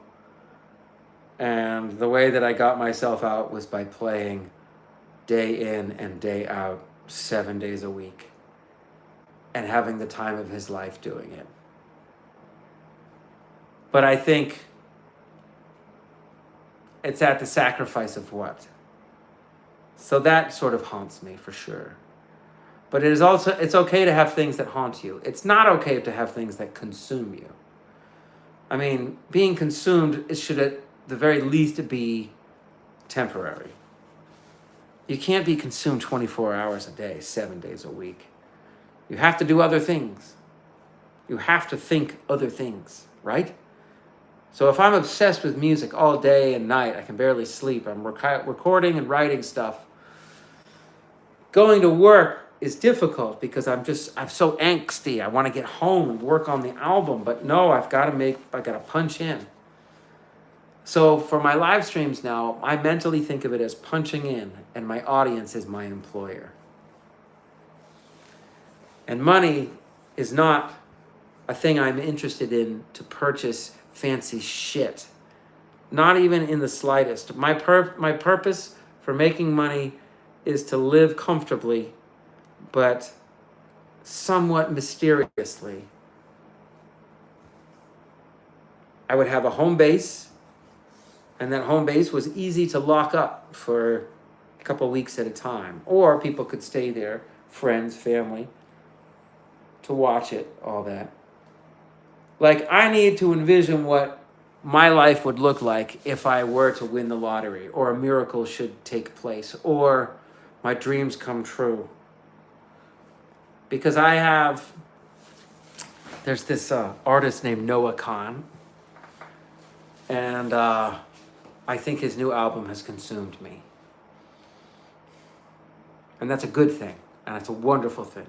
It's a thing that means more to me now as a 48-year-old man than it ever possibly could, probably as a 30 or 20-year-old man. And he is, I think, 26. He has such an amazing approach to his songs. I love his melodies, his rhythms. I love his word choices. I love his band. I love his live show. I love the fact that he's both a big, goofy, funny guy. He's also very serious. He's very self-deprecating. He's very honest, as far as I can tell. And his music, for me, just oozes like giving people's ears a hug. And just saying, come here, listen to this amazing melody. So I mention him because just the idea that my channel is easy to find, just the idea that he might be on a tour bus or bored somewhere, maybe at home, or maybe, I don't know, he's had some downtime. Just the idea that my video is a few clicks away, if he was ever bored enough to be like, who's this Wayne Burton guy? And he just puts it on, and he's listening while he's like fixing something in his garage or something, or he's painting something, or he's doing gardening. Just the idea of him doing that gets my heart racing, because of what the potential energy is of getting to hear my songs or getting to perform the way I do on a stage with a sound system and an audience. Like, if I ever were to pitch myself to him, I would say, could I please just be your sound check guy? No complicated contracts. You don't have to pay me. But once the instruments are set up, I play so the sound guy can hear what the guitar sounds like, or hear what the piano sounds like. I'm just helping tune the volume levels on your tour. And if you gave me a piano and a stage, piano on a stage with a sound system, I would take that piano and use it as a vessel to travel the stars with. I love being grandiose and overly dramatic. I love it. I love being too emphatic and extremely dramatic. It's fun. It's really fun. So, why am I doing this?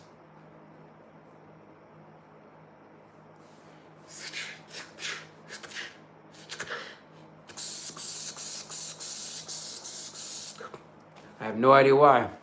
I think I need to move my hands around, so this is good for my wrists. And then I pray. Just kidding, I don't really pray. In a sense, I pray.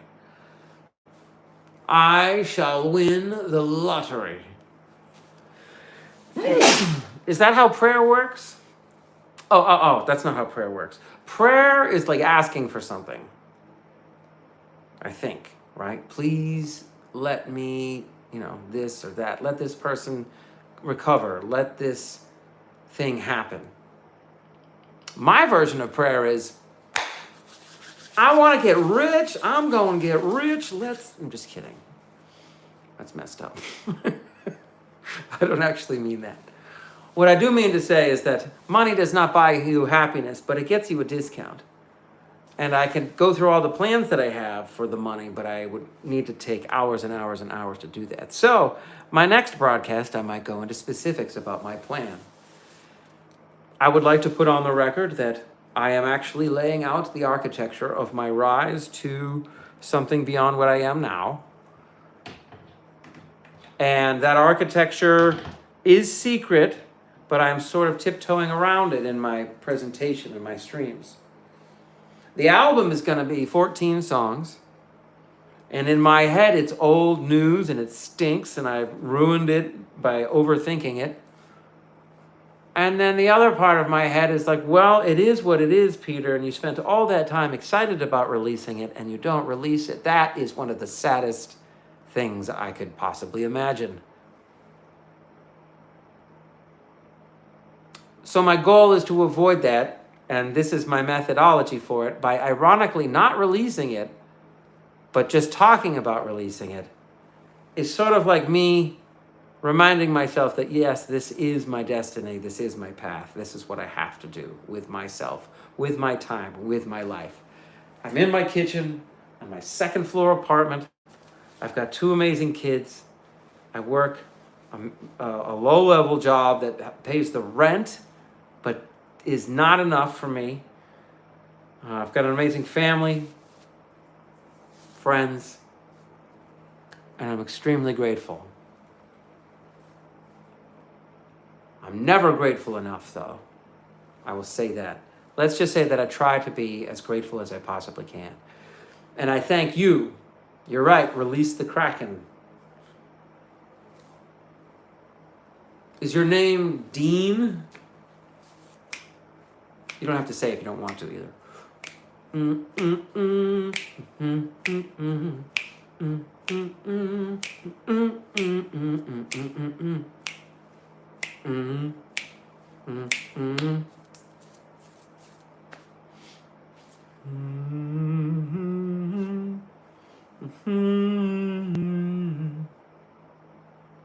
Tommy.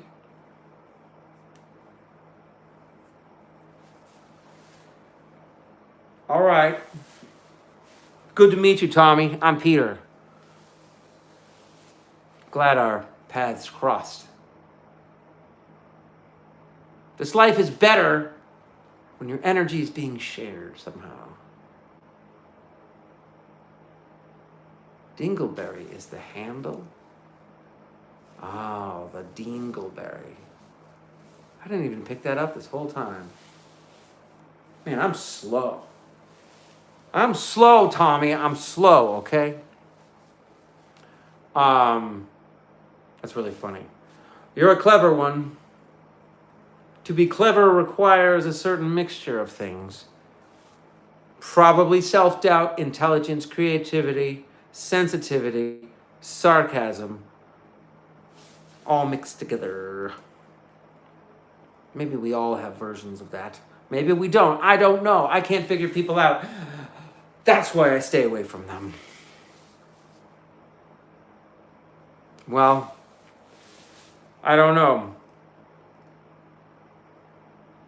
I think maybe I'm sensitive to other people's words, intentions, energies. Maybe I miss signals, though.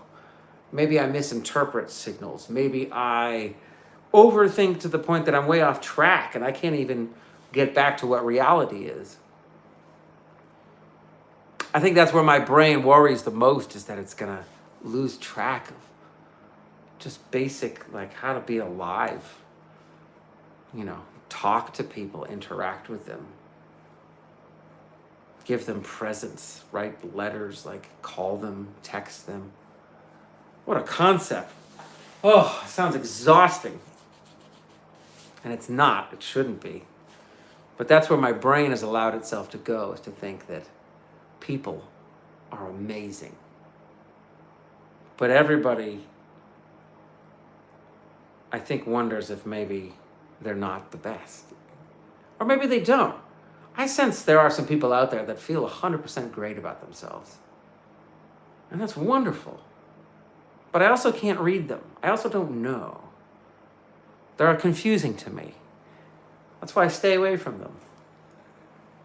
That's why I talk to them on a screen sitting in my kitchen.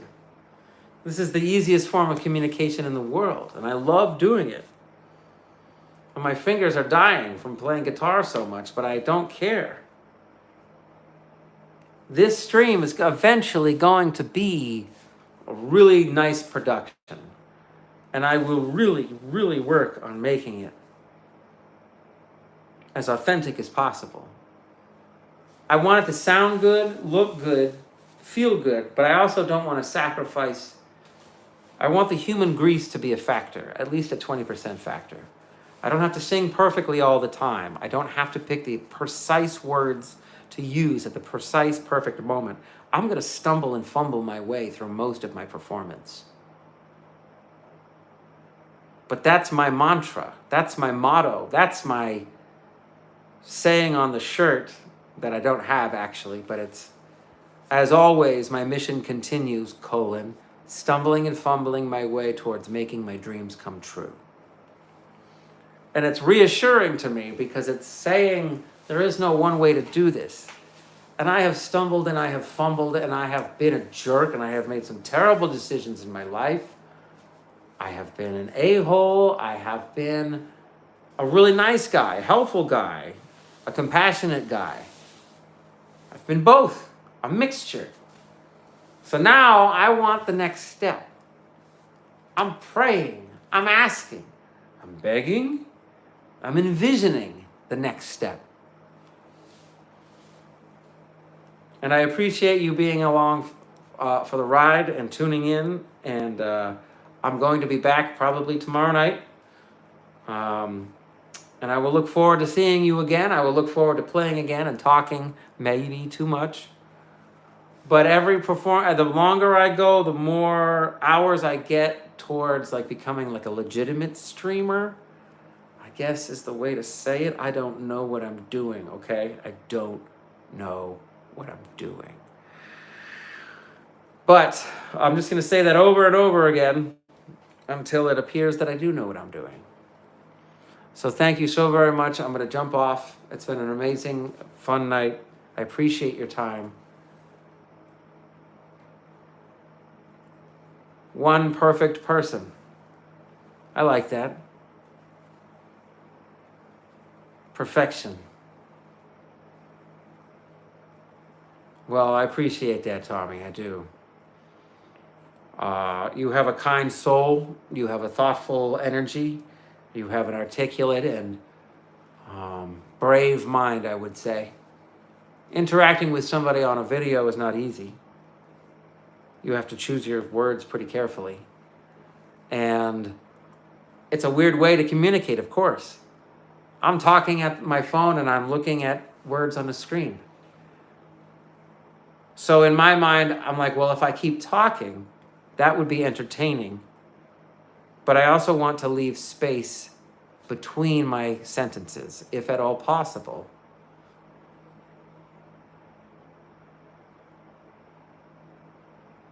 It is good to give the ears a rest. And sometimes I worry I'm overbearing and exhausting the ears. Like, I remember conversations that were like 4 hours long. And I remember the individual I was talking to, she pretended to be interested the whole time, and she was really good at it. But that's asking a lot of someone's time. Holy crap, what was I doing? Talking. Sometimes you want people to just, please be quiet.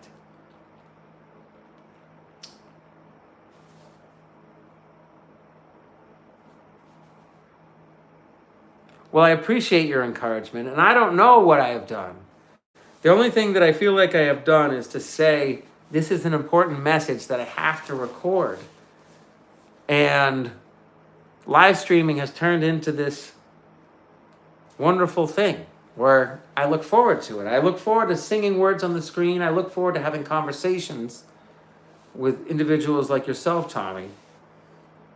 And I would love for you to watch the streams whenever you can, and hopefully I have some progression in the months and years ahead. And I'm not in the same kitchen a year from now. It's not that I need change. It's just that I am ready to experience something different about myself in a different context other than being broke and upset with myself. I want to live beyond that. You know what I mean? And live streaming has felt like a way of saying, the numbers are ticking up, and that's such a good feeling. If you live streamed, let's just say you live streamed 5 nights a week for a year.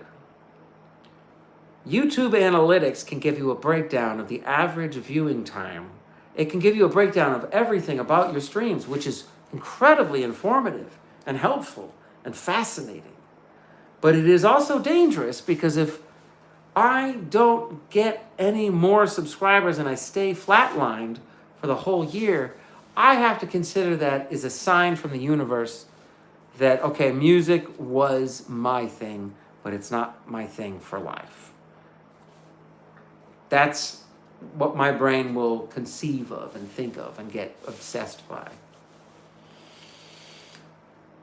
So I think live streaming helps me see things from a different perspective, and people like yourself help that perspective, come into even greater clarity. I want to make music for people. I want to create a moment for people to remember. I want it to be on the permanent record, but I also will have performances that are not on the permanent record. Some performances I will encourage all the video and phone usage you want. If you want to text the whole time, go for it.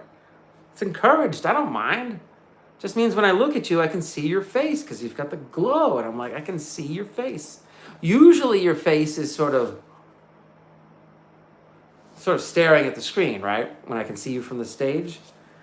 But when I'm playing to somebody that's just gawking to their phone, I consider that a challenge, that I'm not interesting enough, nor catchy enough, nor have the right energy to break you free of that phone addiction, but at the same time, not assume that I am their kind of music. They might hate what they're listening to. So the phone is like a beautiful refuge for them. So while the concert is going, this phone can just keep me occupied. I totally get it. So some performances will be as much phone usage as you want, and there will be other performances that no phones allowed, and maybe phones are put away. Like, it's pretty strict for a reason. Because ultimately, part of live performance for me is curiosity about where it took people, if it took them anywhere.